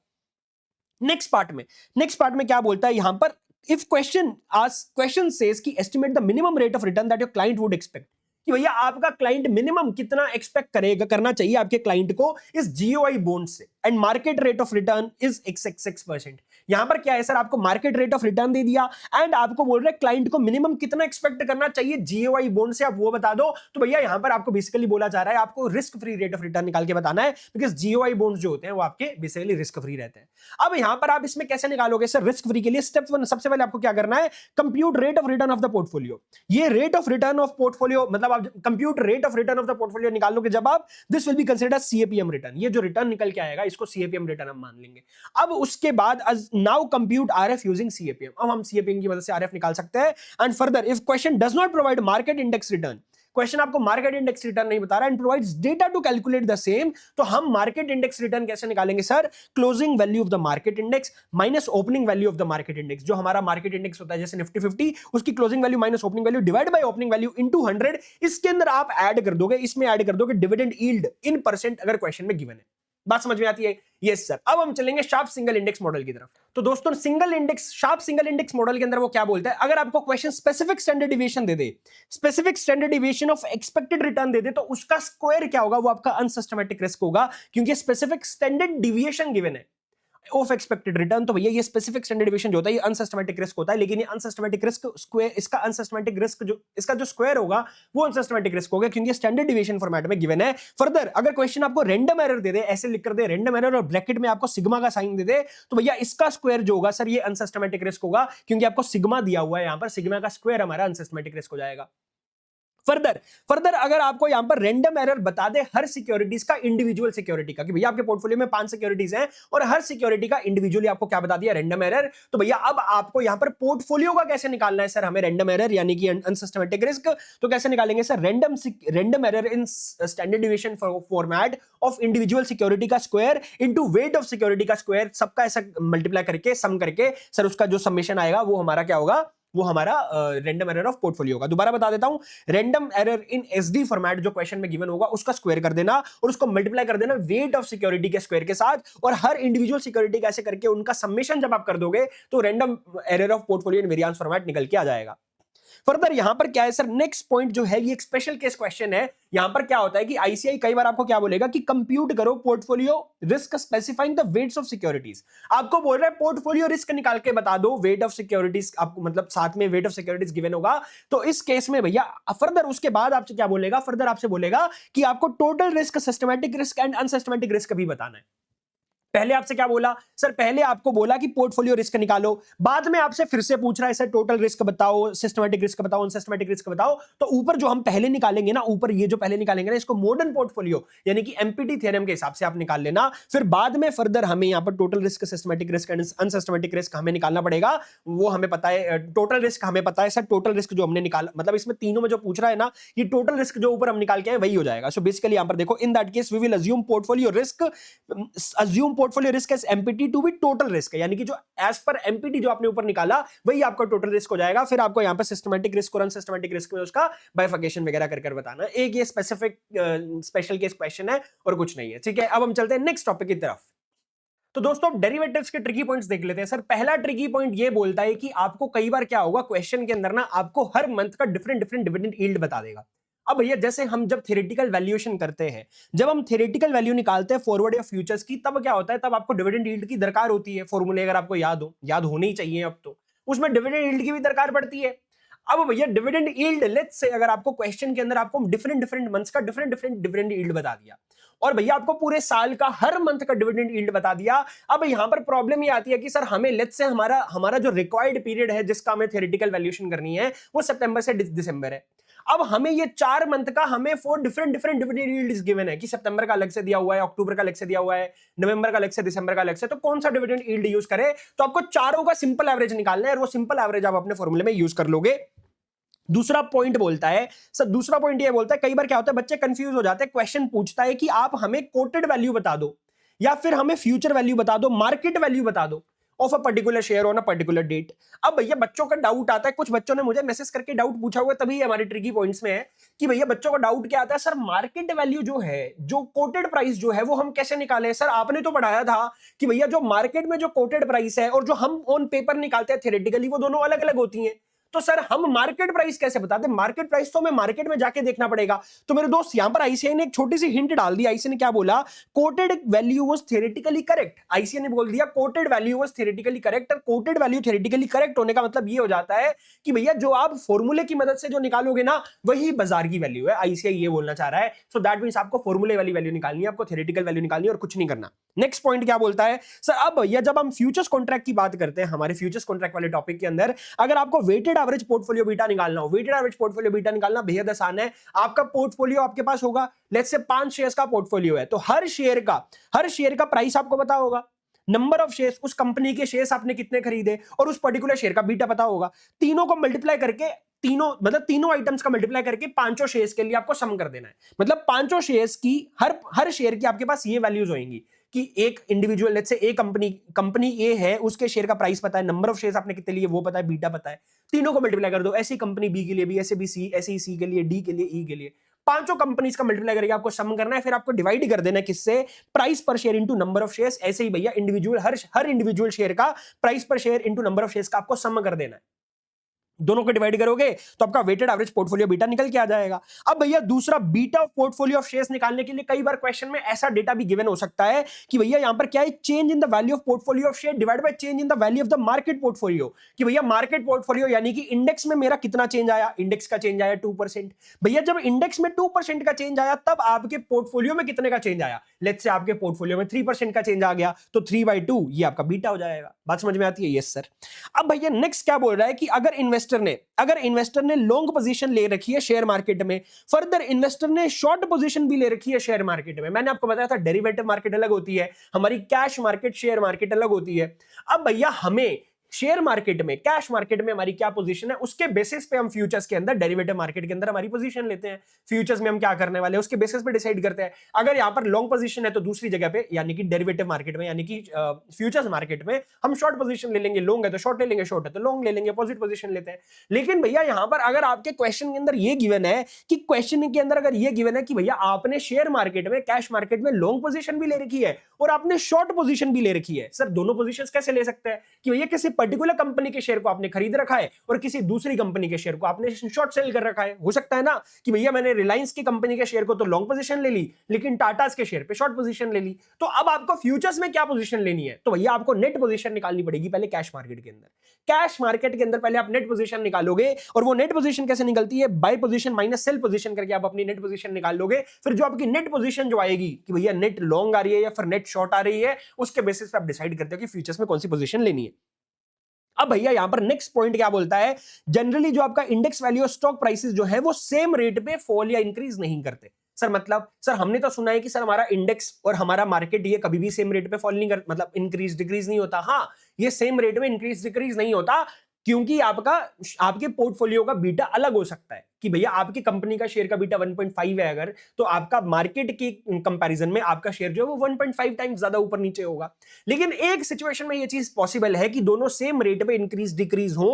वो कब पॉसिबल है? जब आपके शेयर का बीटा 1 है। जब आपके शेयर का बीटा 1 है, दैट मींस उस केस में जितने रेट से मार्केट बढ़ेगी उतने ही रेट से आपके कंपनी का शेयर भी बढ़ेगा। बात समझ में आती है? Yes sir. कई बार क्वेश्चन आपको बोलेगा कि आपको मार्जिन मनी निकाल के बतानी है, मार्जिन अकाउंट के अंदर कितनी है, लेकिन आपको इनिशियल मार्जिन उसने बताया नहीं कि भैया इनिशियल मार्जिन कितना था, स्टार्टिंग में कितना था, वो आपको बताया नहीं। तो इनिशियल मार्जिन कैसे निकालोगे? तो उस केस में इनिशियल मार्जिन निकालने का फॉर्मूला ये होता है mu plus 3 times of standard deviation, यानी कि daily absolute change plus 3 times of the standard deviation. ये आपको याद रखना पड़ेगा। ये फॉर्मूले से आप अपना इनिशियल मार्जिन निकाल सकते हो। अब नेक्स्ट आता है option valuation techniques. Option valuation techniques वही जिसमें आपने risk neutral approach, binomial model, Black Scholes model ये सब पढ़ रखा है। तो भैया यहां पर क्या है कि जब आईसीआई आपको स्पेसिफाई नहीं करके देता, यहां पर बच्चे बहुत ज्यादा कंफ्यूज होते हैं। आईसीआई ने बताया नहीं कि सर हम बाइनोमियल मॉडल यूज करें या फिर हम रिस्क न्यूट्रल अप्रोच फॉलो करें, क्योंकि दोनों से आंसर आ जाएगा। कौन सा मेथड यूज करें? तो भैया यहां पर आईसीआई को हमने एनालाइज करा, ऑब्जर्व करा, तो आईसीआई एक पर्टिकुलर टेक्निक यूज करता है कि अगर आपका स्टॉक ट्री जो है वो 2 पीरियड या फिर ज्यादा है, मतलब एक पीरियड से ज्यादा का स्टॉक ट्री दिया हुआ है कि भैया आपको 2 पीरियड्स दे दिए, तो उस केस में आपको बाइनोमियल मेथड यूज करना है। लेकिन जब आपको सिंगल पीरियड स्टॉक ट्री दे दिया कि भैया एक ही पीरियड का दे रखा है कि भैया या तो शेयर प्राइस 20% से ऊपर जाएगा, 20% से नीचे, उसके आगे का आपको बताया नहीं, that means this is only 1 period, यानी कि ट्री बस आपका इतना बन रहा है। दो तरीके के ट्री बन सकते हैं, या तो ऐसा बन रहा है कि आगे और बढ़ रहा है, समझ रहे हो? यहां पर आपको क्या यूज करना है? यहां पर आपको बाइनोमियल मॉडल यूज करना है। लेकिन जब आपका इस तरीके का स्टॉक ट्री बन रहा है कि यहां से ऊपर और यहां से नीचे, बस इसके आगे नहीं बढ़ रहा, इसके आगे नहीं बढ़ रहा, तो यहां पर आपको क्या यूज करना है? सर यहां पर आपको रिस्क न्यूट्रल अप्रोच रेफर करनी है। अब फर्दर नेक्स्ट पॉइंट बोलता है कि अगर क्वेश्चन आपको बोलता है indicate the composition of implied risk hedge portfolio on the valuation date, तो यहां पर आईसीआई आपको क्या बोल रहा है? आपको हेज रेशो कंप्यूट करके बताना है। और हेज रेशो का फॉर्मूला क्या है? हेज रेशो का फॉर्मूला भैया आपको याद होने चाहिए फॉर्मूला अब तो, लेकिन हेज रेशो का फॉर्मूला फिर भी बता देता हूं। Payoff of call if share price goes up minus payoff of call if share price goes down divide by upper share price minus lower share price. ये वाली बात है, ठीक है? Yes sir. अब भैया नेक्स्ट पॉइंट में Black Scholes model के अंदर वो क्या बोलता है? कई बार आपको क्यूमुलेटिव एरिया निकालना पड़ सकता है। क्यूमुलेटिव एरिया की क्योंकि हमें जरूरत पड़ती है अगर क्वेश्चन ने डायरेक्टली नहीं दे रखा, क्वेश्चन ने आपको 1 टेल एरिया, 2 टेल एरिया ऐसा कुछ दे दिया, तो क्यूमुलेटिव एरिया कैसे निकालोगे? 1 माइनस 1 टेल एरिया आपको कर देना है, आपका क्यूमुलेटिव एरिया आ जाएगा। इसकी डिटेल में डिस्कशन हमने रिवीजन वीडियो से एक्सेट्रा में कर रखी है, यहां पर हम डिटेल डिस्कशन नहीं कर सकते। अगर भैया आपको क्वेश्चन 1 टेल एरिया ना दे तो आपको 2 टेल एरिया दे दिया कि भैया आपको 2 टेल एरिया दे दिया, जैसे हमारा जो बेल कर्व होता है यहां पर, ये भी आपकी एक टेल है, ये भी आपकी टेल है, उसने ये दोनों का एरिया आपको दे दिया। लेकिन आपको तो क्यूमुलेटिव एरिया चाहिए, आपको क्यूमुलेटिव एरिया चाहिए। क्यूमुलेटिव एरिया यानी कि भैया लेट्स से ये आपका सिंगल टेल एरिया है, ये इतना एरिया आपको चाहिए, तो यहां पर आप कैसे निकालोगे? तो यहां पर निकालने के लिए ये जो आपका 2 टेल एरिया है, सर इसको 1 टेल एरिया बना दो। कैसे बनाओगे? 2 टेल एरिया को 1/2 से मल्टीप्लाई कर दो, मतलब इसका 2 टेल एरिया का मैंने आधा कर दिया तो 1 टेल एरिया हो गया। अब फॉर्मूला सेम हो गया ऊपर जैसे, बोलो हाँ यस सर। अब भैया हम चलेंगे नेक्स्ट टॉपिक की तरफ। तो भैया नेक्स्ट चैप्टर का पहला ट्रिकी पॉइंट क्या है? सर देखो, आप ईपीएस इस तरीके से भी निकाल सकते हो। EPS can also be computed as follows, book value per share into ROE. बात समझ में आती है? Yes sir. दूसरा, अब आपको कई बार क्वेश्चन में बोला जाएगा कि interest and fixed dividend coverage निकाल के बताओ। अब interest and fixed dividend coverage के ऊपर एक ही क्वेश्चन है, उसमें ऐसे 2 अप्रोचेस फॉलो करता है, अप्रोच 1 एंड अप्रोच 2। अप्रोच 2 मुझे थोड़ी सी लॉजिकल नहीं लगती, तो मैं आपको अप्रोच 1 ही सजेस्ट करूंगा, लेकिन क्योंकि आईसीआई ने दोनों दे रखी है तो हमने हमारे ट्रिकी पॉइंट में दोनों मेंशन करके दी है। सर अप्रोच 1 क्या बोलती है? अप्रोच 1 बोलती है कि भैया आपको interest and fixed dividend coverage निकालने के लिए आपको profit after taxes plus interest कर देना है, इसको डिवाइड करना है interest expense plus preference dividend से।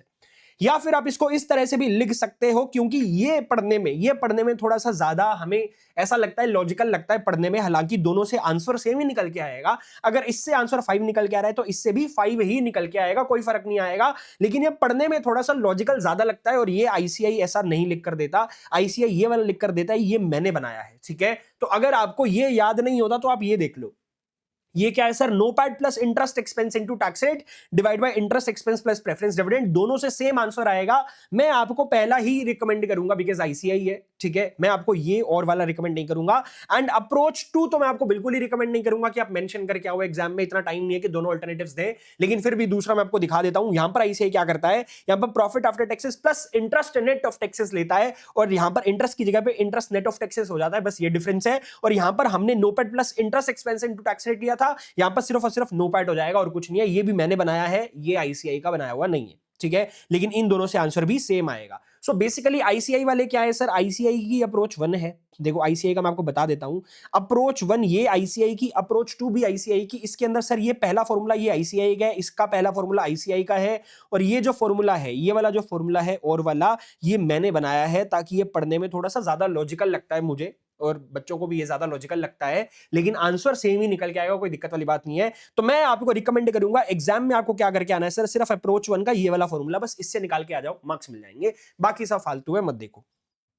अब भैया आपको कैपिटल गियरिंग रेशो कैसे निकालना है, अगर क्वेश्चन में बोले कैपिटल गियरिंग रेशो, तो आपको fix interest bearing funds divide by equity share holder funds कर देना है, तो आपका कैपिटल गियरिंग रेशो निकल के आ जाएगा। नेक्स्ट पार्ट में बोल रहा है कि अगर क्वेश्चन आपको बोलता है कि कंप्यूट करके बताओ वैल्यू पर equity share on the basis of yield on equity shares, किसके बेसिस पे, यील्ड ऑन इक्विटी शेयर्स के बेसिस पे। तो भैया यहाँ पर स्टेप वाइज अप्रोच फॉलो करनी पड़ती है। स्टेप 1 सबसे पहले आप निकालोगे यील्ड ऑन इक्विटी शेयर, सबसे पहले आप यील्ड ऑन इक्विटी शेयर्स निकालोगे। ये कैसे निकलता है सर, इसके लिए आपको यील्ड ऑन इक्विटी शेयर्स कैसे निकलेगा, yield on equity shares in rupees, rupees में जो आपने यील्ड निकाला उसको आप डिवाइड कर दोगे इक्विटी शेयर कैपिटल से, इनटू 100 कर दोगे, तो आपका परसेंट में निकल के आ जाएगा। अब भैया स्टेप 2 में आपको क्या करना है, आपको expected yield on equity shares निकालना है। ये तो भैया हमारा एक्चुअल यील्ड था, ये हमारा एक्चुअल यील्ड था, this is our expected yield. Expected yield कैसे निकालोगे sir, normal return on equity shares of similarly placed companies, यानी कि जो आपकी प्रॉक्सी कंपनीज है या फिर जो सिमिलरली प्लेस्ड कंपनीज है, उनका नॉर्मल कितना रिटर्न होता है सर, वो ले लो। एंड उसमें आप अपना रिस्क प्रीमियम ऐड कर दोगे। आपकी कंपनी अगर आपकी कंपनी ज्यादा रिस्की है तो भैया आपको रिस्क प्रीमियम यानी कि ज्यादा कमा कर देना पड़ेगा, तो रिस्क प्रीमियम आप अपना ऐड कर दो, और ये क्वेश्चन की रिक्वायरमेंट के हिसाब से निकल के आएगा। क्वेश्चन में आपको गिवन होगा कि रिस्क प्रीमियम कैसे आपको निकालना है, वो आप निकाल लोगे। अब इन दोनों का सम करोगे तो भैया आपका expected yield on equity shares निकल के आ जाएगा। So this is something which you are actually earning. Step 1 कि आपने असल में कितना कमाया, स्टेप 2 आपको कितना कमाना चाहिए था, दिस वाज योर एक्सपेक्टेड। अब भैया स्टेप 3 में क्या आता है, स्टेप 3 में आपको कैलकुलेट करना है वैल्यू ऑफ इक्विटी शेयर्स। कैसे निकालोगे, paid up value of shares, यानी कि आपके शेयर की paid up value let's say 100 rupees है, तो आपने पेड अप वैल्यू को डिवाइड कर दिया एक्सपेक्टेड यील्ड, यानी कि कितना आपको कमाना चाहिए था एज पर स्टेप 2, फिर आप इसको मल्टीप्लाई कर दोगे स्टेप 1 के साथ कि कितना आपने असल में कमाया, तो आपकी पेड अप वैल्यू की प्रोरेटा बेसिस पे वैल्यू निकल के आ गई। This is your answer. अब भैया नेक्स्ट पार्ट में वो क्या बोलता है सर, अगर आपको क्वेश्चन बोलता है कि कंपनी हैज पेड डिविडेंड या फिर कंपनी प्रेजेंटली पे, यानी कि कंपनी प्रेजेंट में करती है, तो वो D0 है, प्रेजेंट की बात हो रही है। हमारा जो D1 होता है वो expected dividend of next year होता है, यानी कि आने वाले समय में कितना डिविडेंड दिया जाएगा वो D1 होता है। तो भैया ये तो या तो पास्ट की बात हो रही है या फिर इस साल की बात हो रही है, करंट ईयर की बात हो रही है। सो दिस इज D0, ये ईयर 1 की बात यहां पर नहीं हो रही है। अब नेक्स्ट पार्ट में बोल रहा है कि भैया अगर लिख कर दे दे कंपनी पेज डिविडेंड, यानी कि कंपनी पे करती है इस रेट पे और आगे आने वाले समय में पे करेगी इस रेट पे, so that means it is D1। और भैया अगर आपको बोलते लास्ट डिविडेंड पेड कितना है, तो लास्ट डिविडेंड पेड तो भैया D0 होगा, हमें पता ही है, पास्ट की बात हो रही है। एंड फर्दर आगे बोल रहा है कंपनी जस्ट डिक्लेयर्ड डिविडेंड, यानी कि कंपनी ने डिक्लेयर कर दिया, पे कर दिया, तो भैया वो D0 होगा। अब भैया नेक्स्ट पार्ट में ना कई बार क्वेश्चन ऐसा देगा, कंपनी रिटेन्स ₹XX, यानी कि इतना अमाउंट कंपनी रिटेन करती है, and it is YY% of its EPS, यानी कि आपको बता दिया लेट्स से कंपनी रिटेन करती है ₹5 and it is 40% of EPS, यानी कि ये आपके EPS का 40% है। सो ये आपको रिटेंशन रेशो दे दिया, ये आपको रिटेंशन रेशो दे दिया, और ये कंपनी कितना, मतलब कंपनी कितना रिटेन करती है वो अमाउंट दे दिया। अगर इन दोनों को डिवाइड कर दूं तो मेरा EPS निकल के आ जाएगा। तो आपका EPS कैसे निकलेगा sir, EPS is equal to XX divide by YY%, ये मेरा टोटल EPS निकल के आ जाएगा। एंड सर डिविडेंड कैसे निकालोगे, इसमें जो आपने EPS निकाला इसको 1 - YY, यानी कि 1 - retention ratio, because YY is और रिटेंशन रेशियो अभी मैंने आपको बताया, क्योंकि यहाँ पर लिखा है कंपनी रिटेन्स विच इज %, ठीक है, तो ये रिटेंशन रेशियो है। तो ईपीएस क्या, तो डिविडेंड क्या हो जाएगा, EPS into 1 minus retention ratio, that means 1 minus EPS into dividend payout ratio. ये 1 minus Y is your dividend payout ratio. तो हमने यहां से डिविडेंड निकाल दिया। एंड फर्दर ये जो आप डिविडेंड निकालोगे ये D1 होगा। सर ये D1 क्यों होगा, क्योंकि यहां पर वर्डिंग दी हुई है कंपनी रिटेन्स, यानी कि कंपनी रिटेन करती है, आने वाले समय में भी कंपनी इतना रिटेन करेगी, तो आपको एक्सपेक्टेड डेटा आपको गिवन है, तो ये D1 होगा। नेक्स्ट पॉइंट में क्या बोल रहा है, अगर कंपनी आपको बोलती है कि find the value of the share eight the end of the nth year, आपको nth ईयर के एंड के ऊपर शेयर की वैल्यू पूछी जा रही है, सो दैट मींस आपको पीएन निकालना है। अगर क्वेश्चन बोल रहा है कि भैया eight the end of the 5th year निकाल के बताओ शेयर की वैल्यू, तो आपको यानी कि P5 निकालना है। जैसे P0 निकालते हैं, P0 के लिए D1 upon KE minus D कर देते हैं, तो भैया P5 के लिए क्या करोगे, D6 ले लोगे। मतलब अगर P0 के लिए D1 ले रहे हो तो P5 के लिए D6 लोगे, ऑब्वियस सी बात है। Yes sir. अब भैया नेक्स्ट पॉइंट में क्या बोलता है, अगर कंपनी आपको डेटा दे दे, अगर क्वेश्चन आपको डेटा दे देता है इनकम स्टेटमेंट बनाने का, या फिर आपको as it is income statement दे दी, दोनों में से एक चीज होगी। या तो क्वेश्चन में इनकम स्टेटमेंट दे दी, या फिर क्वेश्चन आपको बोल रहा है कि मैं आपको डेटा दे देता हूं जिससे आप इनकम स्टेटमेंट बना सकते हो। तो भैया उस इनकम स्टेटमेंट में जो डिविडेंड निकालोगे, उस इनकम स्टेटमेंट के अंदर जो डिविडेंड होगा वो डिविडेंड D0 होगा। सर D0 क्यों होगा, क्योंकि मेरे दोस्त जो इनकम स्टेटमेंट है ना वो घटना घटित है, that means that period has already elapsed. क्योंकि इनकम स्टेटमेंट कब बनती है, जब हमारा साल का एंड हो जाता है, जब सारी फाइनेंशियल्स फाइनल हो जाती हैं, उसके बाद इनकम स्टेटमेंट बनाते हैं, दैट मींस डिविडेंड ऑलरेडी पे हो चुका है, तो वो D0 होगा। बात समझ में आती है? Yes sir. फर्दर कई बार क्या होगा, क्वेश्चन आपको बोलेगा इंट्रिंसिक वैल्यू निकालो शेयर की, लेकिन आपको कॉस्ट ऑफ इक्विटी नहीं बताया, आपको कॉस्ट ऑफ इक्विटी नहीं बताया, लेकिन आपको सीएपीएम का डेटा दे दिया, तो आपको कॉस्ट ऑफ इक्विटी निकाल लेनी है सीएपीएम की मदद से, और उस केई को आप यूज कर लोगे for the calculation of intrinsic value of the share. और एक चीज याद रखना, सीएपीएम के हिसाब से जब भी हम कॉस्ट ऑफ इक्विटी निकालते हैं तो हमें बीटा इक्विटी का यूज करना रहता है। इस चैप्टर के अंदर, इस पर्टिकुलर चैप्टर में सिक्योरिटी वैल्यूएशन में ऐसे इतना दिमाग खराब करता नहीं है बच्चों का कि आपको यहां पर asset beta equity beta they they, but who knows, अगर कर दे तो आपको पता होना चाहिए कि भैया इक्विटी बीटा हम यूज करेंगे for the purpose of calculation of cost of equity जब हम निकालते हैं। बात समझ में आती है? Yes sir. अब भैया नेक्स्ट पार्ट में बोलता है कि अगर क्वेश्चन आपको इक्विलिब्रियम प्राइस निकालने के लिए बोल रहा है, अगर क्वेश्चन आपको इक्विलिब्रियम प्राइस निकालने के लिए बोल रहा है इक्विटी स्टॉक का, तो भैया दैट मींस आपको इक्विलिब्रियम प्राइस से आपको डरना नहीं है, आपको थ्योरेटिकल प्राइस से निकालने के लिए बोल रहा है और कुछ नहीं है। जैसे हम थ्योरेटिकल प्राइस हम निकालना जानते हैं, जैसे डिविडेंड डिस्काउंट मॉडल, वो सारे मॉडल्स जो ऊपर हमने हमने क्लास में पढ़े हुए हैं, वो मॉडल्स की मदद से आपको थ्योरेटिकल प्राइस निकालना है और कुछ नहीं करना। अब भैया नेक्स्ट क्या बोल रहा है, भैया नेक्स्ट बोल रहा है हाउ इक्विलिब्रियम प्राइस चेंजेस, यानी कि आपका इंट्रिंसिक वैल्यू कैसे चेंज हो जाएगा when inflation premium increases by XX%। Question बोल रहा है कि आपका इन्फ्लेशन प्रीमियम जो है वो इंक्रीज कर गया, लेट्स से 2% से इंक्रीज कर गया, तो उस केस में आपका इक्विलिब्रियम प्राइस कैसे चेंज होगा। यहां पर ICI multiple different approaches follow करता है, जो अप्रोच 1 है, अप्रोच 2 है, अप्रोच 3, ये तो बिल्कुल लॉजिकल ही नहीं है, ये अप्रोच तो मुझे लॉजिकल लगती नहीं है, तो मैंने मेंशन करके दिया लेस लॉजिकल, समझ ही नहीं आती, बकवास करा, यहां पर बकवास काम किया हुआ है, तो हमें ये अप्रोच 3 तो फॉलो करनी ही नहीं है, ठीक है। मैं आपको अप्रोच 2 भी आप फॉलो मत करो, क्योंकि एक ही अप्रोच एग्जाम में फॉलो करके आनी है, मैं तो सिर्फ आपको अप्रोच 1 ही पढ़ा रहा हूं अभी, अप्रोच 1 के हिसाब से लिख के आ जाना, कोई फर्क नहीं पड़ता। अब भैया यहां पर क्या होगा, जैसे हम इंट्रिंसिक वैल्यू निकालने के लिए हमें क्या करना होता है सर, इंट्रिंसिक वैल्यू निकालने के लिए हमें क्या करना रहता है, हमें कॉस्ट ऑफ इक्विटी चाहिए होती है, लेकिन जब इन्फ्लेशन प्रीमियम आपका इंक्रीज हो जाएगा तब हमारा आरएफ इंक्रीज हो जाएगा। तो आरएफ क्या होगा sir, original RF is equal to original RF plus inflation premium add कर दो। ऐसे ही आपको अपना rate of return of the market उसको भी चेंज कर देना है, original RM plus inflation premium करके आप अपना इंक्रीज कर लोगे, फिर उसके बाद वो रिवाइज्ड केई को आप यूज कर लोगे अपना यहाँ पर क्या निकालने के लिए, अपना इक्विलिब्रियम प्राइस निकालने के लिए, फिर आप बता दोगे कि इक्विलिब्रियम प्राइस में क्या चेंज आ गया, ठीक है। बात समझ में आती है? Yes sir. नेक्स्ट पार्ट में क्या बोल रहा है सर, समटाइम क्वेश्चन जो है वो आपको current market price per share देगा, current market price per share question में दे दिया, एंड क्वेश्चन फर्दर आपसे पूछता है कि price of the share of the company निकाल के बताओ। अब बच्चों को आता है डाउट, बेहद लॉजिकल सा डाउट है, वो बोल रहा है कि सर जब हमें क्वेश्चन में दे दिया करंट मार्केट प्राइस शेयर का, तो आईसीआई क्यों बोल रहा है शेयर प्राइस निकाल के बताओ। तो भैया जो करंट मार्केट प्राइस हमें दे रखा है वही हमारा आंसर होगा। सर आईसीआई पागल थोड़ी आपसे ऐसे ही पूछ रहा है, नहीं बाबा नहीं, आईसीआई पता है क्या करना चाह रहा है, वो आपको जो प्राइस दे दिया ना वो मार्केट प्राइस है, वो कोटेड प्राइस है, लेकिन आपसे थ्योरेटिकल प्राइस पूछा जा रहा है, जो हमने मॉडल्स पढ़े हुए हैं जैसे dividend discount models, earning growth model, उन मॉडल्स की मदद से आपको निकाल के बताना। That means he is asking you to compute intrinsic value, quoted market price and intrinsic market price दोनों अलग होते हैं, ठीक है।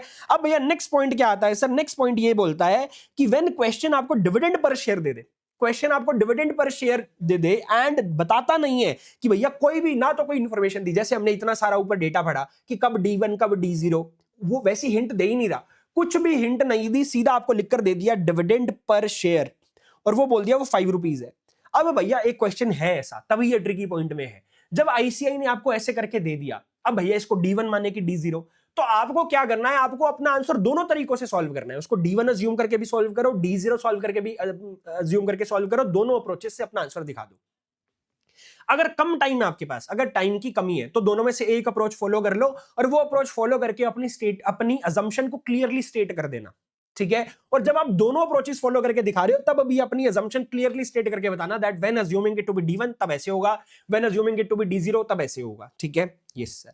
अब भैया नेक्स्ट पार्ट ये आता है कि जब क्वेश्चन आपको कई बार बोलेगा कि इनकम स्टेटमेंट प्रिपेयर करके बताओ, क्वेश्चन कई बार आपको बोलेगा कि इनकम स्टेटमेंट प्रिपेयर करके बताओ। अब इनकम स्टेटमेंट प्रिपेयर करते टाइम आपको सेल्स का डेटा उसने छुपा दिया, सेल्स आपको नहीं दी, तो सेल्स कैसे कंप्यूट करोगे? सर सेल्स हमें चाहिए होती है इनकम स्टेटमेंट बनाने के लिए, तो सेल्स कैसे कंप्यूट करोगे? तब आपको आईसीआई ने डेटा दे रखा होगा सर, केस वन आपको बोल रहा है asset turnover ratio and total assets, ये दोनों प्रोवाइड कर दिए। उस केस में सेल्स क्या हो जाएगी sir, asset turnover ratio into total assets करके आप अपनी सेल्स निकाल लोगे। दूसरा केस ये आता है कि आपको इन्वेंट्री टर्नओवर रेशियो दे दिया या फिर क्लोजिंग स्टॉक दे दिया, या एंड मतलब इन्वेंट्री टर्नओवर रेशियो दे दिया, क्लोजिंग स्टॉक दे दिया एंड जीपी रेशियो दे दिया, ये तीनों चीजें आपको दे देगा। इसकी मदद से सेल्स कैसे निकालोगे? तो सबसे पहले आपको स्टेप वन, सबसे पहले आपको सीओजीएस निकालना है रुपीज में। सीओजीएस इन रुपीज कैसे निकलेगा सर? इन्वेंट्री टर्नओवर रेशियो को आप अपने क्लोजिंग स्टॉक के साथ मल्टीप्लाई कर दोगे, आपका सीओजीएस आ जाएगा। क्या? Inventory turnover ratio into closing stock.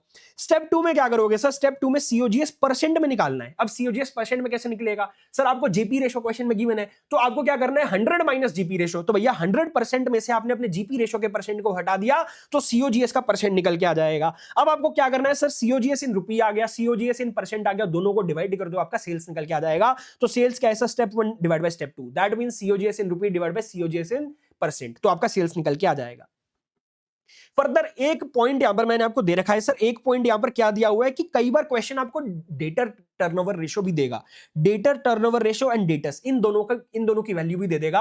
अब बच्चे कंफ्यूज हो जाते हैं, बच्चों को लगता है सर इससे भी तो सेल्स निकल सकती है। ये भी डाउट एक बच्चे का कमेंट सेक्शन में आया था हमारे यूट्यूब पे, तभी हमारे ट्रिकी पॉइंट्स में है। अब यहां पर बच्चों को डाउट क्या आएगा सर, डेटर टर्नओवर रेशियो दे दिया, डेटस भी दे दिया, तो सर अब हम कैसे निकालें? क्या हम इसकी मदद से सेल्स निकाल सकते हैं?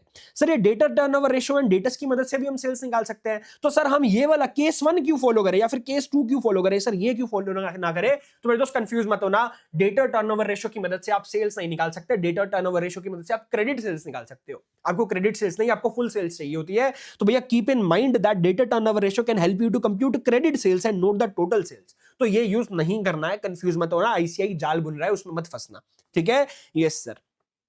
फर्दर अगर क्वेश्चन आपको does not provide growth rate, question आपको ग्रोथ रेट प्रोवाइड नहीं कर रहा और आपको बोल रहा है इंट्रिंसिक वैल्यू निकाल के बताओ शेयर की। अब भैया डिविडेंड डिस्काउंट मॉडल में ग्रोथ रेट तो चाहिए, तो ग्रोथ रेट कैसे निकालोगे सर? एसजीआर के फॉर्मूले से निकाल लोगे। एसजीआर का फॉर्मूला आपको पता है सर, क्या होता है सर? एसजीआर का formula is basically ROE into retention ratio, तो वो करके आप अपना निकाल लोगे। अब भैया नेक्स्ट पॉइंट क्या बोलता है sir, if question does not provide you beta, अगर आपको क्वेश्चन बीटा नहीं दे रहा और आपको बोल रहा है केई निकाल के बताओ, या फिर आपको बोल रहा है कि इंट्रिंसिक वैल्यू निकाल के बताओ, इंट्रिंसिक वैल्यू के लिए आपको केई चाहिए, तो कैसे निकालोगे? और केई निकालने के लिए आपको बीटा चाहिए, क्योंकि केई सीएपीएम से निकल सकता है, तो कैसे निकालोगे sir? Beta is equal to covariance of market return and security return divide by variance of market return. Yes sir, yes sir. अब भैया कई बार क्वेश्चन आपको बोलेगा इंट्रिंसिक वैल्यू निकाल के बताओ, यानी कि P0 निकाल के बताओ यूजिंग डिविडेंड डिस्काउंट मॉडल। तो यहां पर क्या होता है सर, यहां पर हम D1 यूज करते हैं फॉर्मूला में। Yes sir. लेकिन सिमिलरली जब क्वेश्चन आपको बोले कि टर्मिनल वैल्यू निकाल के बताओ at nth year, terminal value निकालते हैं at the end of the 5th year let's say, तो दैट मींस आप क्या निकालते हो? जब हम terminal value eight the end of the 5th year निकालते हैं तब हम P5 निकाल रहे होते हैं। तो भैया जैसे अगर nth ईयर के एंड में तो Pn निकालोगे, तो यहां पर फॉर्मूला क्या हो जाएगा? यहां पर Dn जो आपका डिविडेंड nth ईयर का जो गिवन है उसके अंदर 1 + G ग्रोथ रेट लगा देना, यानी कि आपको nth ईयर का अगर आपको निकालना है तो उसके अगले साल का डिविडेंड लेना है। जैसे P0 निकाल रहे हो तो D1, ऐसे ही भैया जब Pn निकाल रहे हो तो P तब आपका Dn+1 आएगा, Dn+1 या फिर Dn के अंदर ग्रोथ रेट लगा दो, एक ही बात है, डिवाइड बाय K - G। बोलो हाँ यस सर। अब भैया नेक्स्ट पार्ट क्या बोल रहा है, क्वेश्चन आपको प्रोवाइड करता है सेल का data. When question provides you sales of our business division as a percent of industry sales, कि भैया आपकी इंडस्ट्री सेल्स दे दी कि इंडस्ट्री सेल्स क्या है, और आपको बोल रहा है कि आपका जो डिवीजन है वो इंडस्ट्री सेल्स का कितना परसेंट कैप्चर करता है, आपको वो बता दिया, और उसके अलावा आपको बता दिया भैया आपके डिवीजन का इनकम मार्जिन क्या है। तो उस केस में आप अपने डिवीजन की अर्निंग्स कैसे निकालोगे? तो भैया इंडस्ट्री सेल्स जो है उसका कितना परसेंट हमारा बिजनेस कैप्चर करता है उससे मल्टीप्लाई कर दिया, फिर नेट इनकम मार्जिन से मल्टीप्लाई कर दोगे तो आपकी डिवीजन की अर्निंग्स निकल के आ जाएगी। Yes sir. अब भैया नेक्स्ट क्या है, नेक्स्ट बोल रहा है कि भैया बोनस शेयर्स जो है bonus shares will be received but do not provide the details about the number of original shares. अच्छा, यहां पर क्या बोल रहा है, कई बार क्वेश्चन ना आपको बोलेगा कि आपको बोनस शेयर्स मिलेंगे, लेकिन आपको बताया ही नहीं हमारे पास ओरिजिनल शेयर्स कितने। आपको बता दिया 1:5 का बोनस रेशो मिल रहा है, 1/5 का बोनस रेशो मिल रहा है, लेकिन मेरे दोस्त बता तो दो हमारे पास ओरिजिनल नंबर ऑफ शेयर्स कितने हैं। हमारे पास ओरिजिनली अगर 500 शेयर्स है तो 500 को मैं क्या करूंगा, 500 इंटू 1/5 करके मैं निकाल लूंगा कि भैया मेरा कितना है सर, 100 के बोनस शेयर्स हो गए। लेकिन आपको ये 500 दिया ही नहीं कि आपके ओरिजिनल शेयर्स कितने, आपको बताया नहीं। अब कैसे निकालोगे, तो अब बोनस शेयर्स हम निकाल लेंगे on the basis of 1 share. हम अज्यूम करेंगे हमारे पास एक ही शेयर है, तो भैया जब आपके पास एक शेयर है और आपका 1/5 का बोनस रेशियो है, तो आपका क्या आ जाएगा, 1/5 यानी कि 0.2, 1/5 यानी कि 0.2, तो आपके पास 0.2 का बोनस रेशियो, बोनस शेयर आ जाएगा। दैट मींस अब बोनस के बाद आपके पास 1.2 शेयर्स हो जाएंगे। इसके बेसिस पे हम हमारी कैलकुलेशन करेंगे। एंड भैया यहां पर एक क्वेश्चन भी है, अगर मैं आपको वैल्यूज अगर आपको याद कराऊं, उस केस में डिविडेंड आपका 20 रुपीज चल रहा था 4 सालों तक। 5वें साल में आपको बोनस मिला था, वहां पर नंबर ऑफ शेयर्स दे नहीं रखे थे, तब आपने वहां पर क्या करा, हमारा बोनस 1.2 शेयर्स के ऊपर हमने निकालना शुरू कर दिया कि भैया हमारा 1:5 का बोनस रेशियो था, हमारे पास एक शेयर था, तो हमने 1.2 शेयर्स के ऊपर 20 रुपीज का डिविडेंड, तो 1.2 करोगे तो 24 हो जाएगा। तो 1.2 इंटू 20 आप करते हो 24, तो भैया 5th ईयर से 24 रुपीज का डिविडेंड कैश इनफ्लो आने लगा था। क्वेश्चन खोल के देख लेना, मैंने आपको हिंट दे दिया कि क्या था। अब भैया फर्दर नेक्स्ट पार्ट में वो बोल रहा है कि आगे क्या होता है, when question specifies expenses on purchase and sales. जब आपको एक्सपेंसेस दे देगा on purchase and sales as a percent of the market price, उस केस में आपकी सेल्स रिसीट की वैल्यू क्या होगी, सेल्स रिसीट जो है selling price per share into number of shares into 1 minus expense का रेट। एंड परचेज प्राइस क्या हो जाएगा सर, परचेज प्राइस के लिए purchase price per share into number of shares into 1 plus expenses, क्योंकि purchase price is something which you are paying, और भैया खर्चा हो गया वो भी एक तरह से आपकी कॉस्ट है, परचेज प्राइस भी कॉस्ट है, खर्चा भी कॉस्ट है, तो भैया ऐड होगा। लेकिन सेल्स में क्या है, सेल्स में आपको पैसा मिलना है, तो भैया एक्सपेंसेस काट के आपको मिलेगा, because expenses is your cost, तो यहां पर हमने 1 माइनस एक्सपेंसेस कर रहे हैं। अब भैया नेक्स्ट पॉइंट क्या बोलता है, if question provides you dividend cash inflows and also provides CMP of the share and does not provide CMP data to compute KE, in that case we will calculate KE using hit and trial। यहां पर क्या बोल रहा है कि भैया कई बार क्वेश्चन आपको क्या बोलेगा, कई बार क्वेश्चन आपको current market price of the share बता देगा and does not provide CMP data, आपको CAPM डेटा नहीं दिया, आपको यहां पर current market price of the share दे दिया, CAPM का डेटा गिवन नहीं है कि भैया KE कैसे निकालेंगे, और अब हमें KE निकालने के लिए बोल दिया गया। आपके पास अगर CAPM का डेटा नहीं है तो कॉस्ट ऑफ इक्विटी कैसे निकालोगे, कॉस्ट ऑफ इक्विटी तो CAPM से निकल सकती है। लेकिन मेरे दोस्त यहां पर जब आपके पास CAPM डेटा मिसिंग है, तब आप हिट एंड ट्रायल मेथड से निकालेंगे। हिट एंड ट्रायल मेथड से यानी कि जो हमारे कैश इनफ्लोज आने वाले, डिविडेंड जो हमें आने वाला है उस शेयर से, और मतलब जो भी कैश इनफ्लोज आने वाले हैं वो कैश इनफ्लोज की प्रेजेंट वैल्यू निकालेंगे ऐसे रेट की मदद से, ऐसे रेट की मदद से कि भैया वो बराबर हो जाए मेरे current market price of share के। तो भैया यहां पर पहले किसी हिट एंड ट्रायल मेथड से किसी पर्टिकुलर रेट की मदद से आप निकालोगे, उस पर्टिकुलर रेट की मदद से आप कैलकुलेट करोगे इंट्रिंसिक वैल्यू। आपने देखा कि भैया इंट्रिंसिक वैल्यू मेरी कितनी आ रही है, अच्छा करंट मार्केट प्राइस से थोड़ा सा दूर है, और उसके बेसिस पे फिर आप अपना दूसरा रेट डिसाइड करोगे, अब कौन से रेट से डिस्काउंट करना है, फिर उससे भी आप अपनी इंट्रिंसिक वैल्यू निकाल लोगे, फिर वो दोनों रेट्स को आप इंटरपोलेट करके आप अपना आंसर निकाल लोगे, तो उससे आपका निकल के आ जाएगा। बात समझ में आती है, देखो यहां पर at which PV of the all cash inflows will be equal to the current market price of the share. अब हम चलेंगे बॉन्ड्स एंड डिबेंचर्स वाले टॉपिक के अंदर, शेयर्स वाले मतलब इसी ही सिक्योरिटी वैल्यूएशन चैप्टर के अंदर valuation of bonds and debentures के टॉपिक को डिस्कस कर लेते हैं। तो पहले ट्रिकी पॉइंट में, बॉन्ड्स एंड डिबेंचर्स के पहले ट्रिकी पॉइंट में वो क्या बोल रहा है कि हो सकता है कई बार क्वेश्चन आपको डिफरेंट ईयर्स का डिफरेंट कूपन रेट दे दे, कि भैया ईयर 1 का कूपन रेट अलग, ईयर 2 का कूपन रेट अलग, ईयर 3 का कूपन रेट अलग, या फिर पहले 2 सालों का कूपन रेट अलग, फिर अगले 2 सालों का कूपन रेट अलग। तो उस केस में जब आप इंट्रिंसिक वैल्यू निकालोगे बॉन्ड्स या डिबेंचर्स की, तो इंट्रिंसिक वैल्यू निकालते टाइम हमें क्या करना होता है, सर हमें जो भी बॉन्ड्स एंड डिबेंचर्स है, जो भी हमें कैश इनफ्लो आ रहा है उसकी प्रेजेंट वैल्यू। तो भैया वो जो कैश इनफ्लो क्या होता है, वो इंटरेस्ट कंपोनेंट होता है और एक मैच्योरिटी पे मैच्योरिटी अमाउंट। तो भैया जो इंटरेस्ट कंपोनेंट जब आप लोगे ना, तो लेट्स से पहले साल का आपको कूपन रेट अलग दिया हुआ है, तो पहले साल वाले कूपन रेट की मदद से पहले साल का इंटरेस्ट निकालोगे। दूसरे साल का कूपन रेट अलग दिया हुआ है, तो दूसरे साल का जो इंटरेस्ट होगा वो दूसरे साल के कूपन रेट से निकालोगे। तो हर डिफरेंट कूपन रेट को आपको सेपरेटली कंसीडर करके उनके इंटरेस्ट के हिसाब से कैश इनफ्लो निकालना है, और वो कैश इनफ्लो की फिर आप बाद में प्रेजेंट वैल्यू कर लोगे यूजिंग योर डिस्काउंटिंग रेट, जो कि YTM होता है जनरली। बात समझ में आती है? ये सर दूसरा ट्रिकी पॉइंट क्या बोलता है सर, दूसरा ट्रिकी पॉइंट ये बोलता है कि कई बार ना आपको क्वेश्चन देगा कि ये जो बॉन्ड की जो लाइफ है ना, जो बॉन्ड की जो लाइफ है ना, कंपनी एक्सटेंड कर सकती है। यानी कि कंपनी ने जो बॉन्ड्स इशू करे, कंपनी के पास ऑप्शन है कि भैया ओरिजिनल मैच्योरिटी एग्जाम, मतलब आपको पता है, मतलब आपको याद आ गया होगा, मैं आपको बता देता हूं क्वेश्चन का केस क्या है। वो क्वेश्चन में क्या गिवन है कि भैया original life of the bond क्या है सर, 6 इयर्स, लेकिन कंपनी के पास ऑप्शन है कि वो नेक्स्ट 6 इयर्स के हिसाब से उन बॉन्ड की लाइफ को इंक्रीज कर सकती है। मतलब मैच्योरिटी आने पे कंपनी चाहे तो अनदर 6 इयर्स के लिए बॉन्ड की लाइफ को एक्सटेंड कर सकती है। तो यहां पर जब आपको इंट्रिंसिक वैल्यू निकालने के लिए बोला जाए तब आप क्या करोगे? तो यहां पर देखो भैया, केस वन क्या आता है? केस वन ये कि भैया जब इन्वेस्टर की एक्सपेक्टेशन क्या है, जब मेच्योरिटी पे इन्वेस्टर को एक्सपेक्टेशन ये है कि जो हमारे बॉन्ड का जो कूपन रेट है, जो हमारे बॉन्ड का जो कूपन रेट है वो इंटरेस्ट रेट, यानी कि जो मार्केट के अंदर जो इंटरेस्ट रेट निकल के आएगा उससे ज्यादा है। अब भैया जब कूपन रेट ज्यादा है और मार्केट में इंटरेस्ट रेट कम है, तो कंपनी क्या बॉन्ड की लाइफ को एक्सटेंड करेगी? नहीं, कंपनी बॉन्ड की लाइफ को एक्सटेंड नहीं करेगी, क्योंकि कंपनी को बाजार से इंटरेस्ट रेट सस्ता मिल रहा है, तो बाजार से नया मतलब नए बॉन्ड इशू करके और पैसा उठा लेगी। एक्जिस्टिंग बॉन्ड को अगर कंपनी एक्सटेंड करवाती है तो कंपनी को ज्यादा इंटरेस्ट पे करना पड़ेगा, तो एक्सटेंशन नहीं होगा। सो दैट मींस जो original life of the bond है ना, आपको original life of the bond के हिसाब से अपनी यहां पर क्या निकाल लेनी है? इंट्रिंसिक वैल्यू, जो कि 6 इयर्स है। अब भैया केस टू, अगर आपका कूपन रेट कम हो जाता है और इंटरेस्ट मतलब कूपन रेट आपका कम है और इंटरेस्ट रेट मार्केट में जो है वो ज्यादा है, तो अब कंपनी बाजार से पैसा उठाएगी तो कंपनी को ज्यादा इंटरेस्ट पे करना पड़ेगा, तो company would be interested to extend the life of the bond. तो यहां पर भी ना दो चीजें आ जाती हैं, दो चीजें आ जाती हैं। पहली चीज तो ये कि कई बार क्वेश्चन आपको बोलेगा, जो कि क्वेश्चन में गिवन है, कि आपको मेच्योरिटी पे बताना है कि आप मेच्योरिटी पे आ गए, यानी कि 6 इयर्स पास हो चुके हैं। अब 6 इयर्स पास हो जाने के बाद आप फर्दर एक्सटेंडेड लाइफ की इंट्रिंसिक वैल्यू निकाल कर बताओ। तो एक्सटेंडेड लाइफ की इंट्रिंसिक वैल्यू, यानी कि जितना आपने एक्सटेंड किया, आपने लेट्स से अनदर 6 इयर्स से एक्सटेंड कर दिया, मतलब ये हमारा जीरो पीरियड था, यहां पर आपके 6 मंथ्स 6 इयर्स यानी कि ओरिजिनल मैच्योरिटी खत्म हो गई, अब ये 6 मंथ्स के लिए आपने एक्सटेंड कर दिया। तो हमारे जो क्वेश्चन हमें जो गिवन है ना, उसमें ना क्वेश्चन आपसे यहां पर पूछता है कि यहां पर आप निकाल के बता दो इंट्रिंसिक वैल्यू, तो भैया फिर आप एक्सटेंडेड लाइफ के हिसाब से निकालोगे सिर्फ। लेकिन हाइपोथेटिकली सेइंग, अगर क्वेश्चन आपको बोल दे कि जीरो पीरियड के हिसाब से बताओ, कि जीरो पीरियड पे बताओ कि अगर कंपनी बॉन्ड की लाइफ को एक्सटेंड करती है तो कितना होगा, तो भैया आपको टोटल लाइफ लेनी पड़ेगी, ये वाली लाइफ और एक्सटेंडेड लाइफ दोनों। तो यहां पर मैंने क्या दे रखा है? यहां पर मैंने दे रखा है calculate intrinsic value of the bond for total extended life, total extended life if question ask for intrinsic value at zero period. अगर जीरो पीरियड पे पूछ रहा है तो टोटल लाइफ, यानी कि हमारी एक तो इनिशियल वाले 6 इयर्स और आगे जो हमारी एक्सटेंडेड जो लाइफ हमारी एक्सटेंड हो रही है वो भी। और लेकिन अगर क्वेश्चन आपको बोल देता है intrinsic value on maturity of the original life, यानी कि जब ओरिजिनल लाइफ की मैच्योरिटी आ गई तब बताओ, तब आपको सिर्फ और सिर्फ एक्सटेंडेड लाइफ को कंसीडर करना है।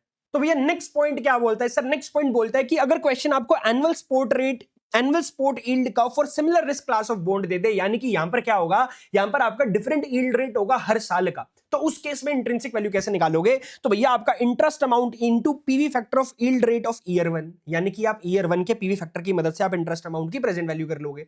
फिर इंटरेस्ट अमाउंट इनटू पीवीएफ यानी कि present value factor of yield rate of year 2, यानी कि हर डिफरेंट ईयर का यील्ड रेट जो गिवन है उसके हिसाब से आपको उसकी इंट्रिंसिक वैल्यू मतलब उसकी आपको प्रेजेंट वैल्यू निकालनी है।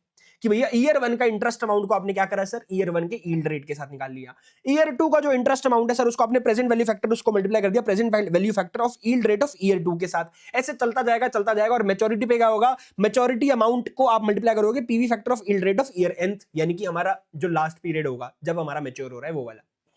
अब भैया यहां पर क्वेश्चन कई बार आपको बोलेगा कि beta value of the bond, यानी कि expected beta value of the bond, मतलब beta value of the bond दे दिया क्वेश्चन ने, आपको beta value of the bond दे दिया, अब आपको बोल रहा है expected price of the bond बता दो, तो आपका जो बॉन्ड का जो इंट्रिंसिक वैल्यू जो आपने निकाला होगा उसको बीटा वैल्यू के साथ मल्टीप्लाई कर दो, तो आपका expected price of the bond निकल के आ जाता है।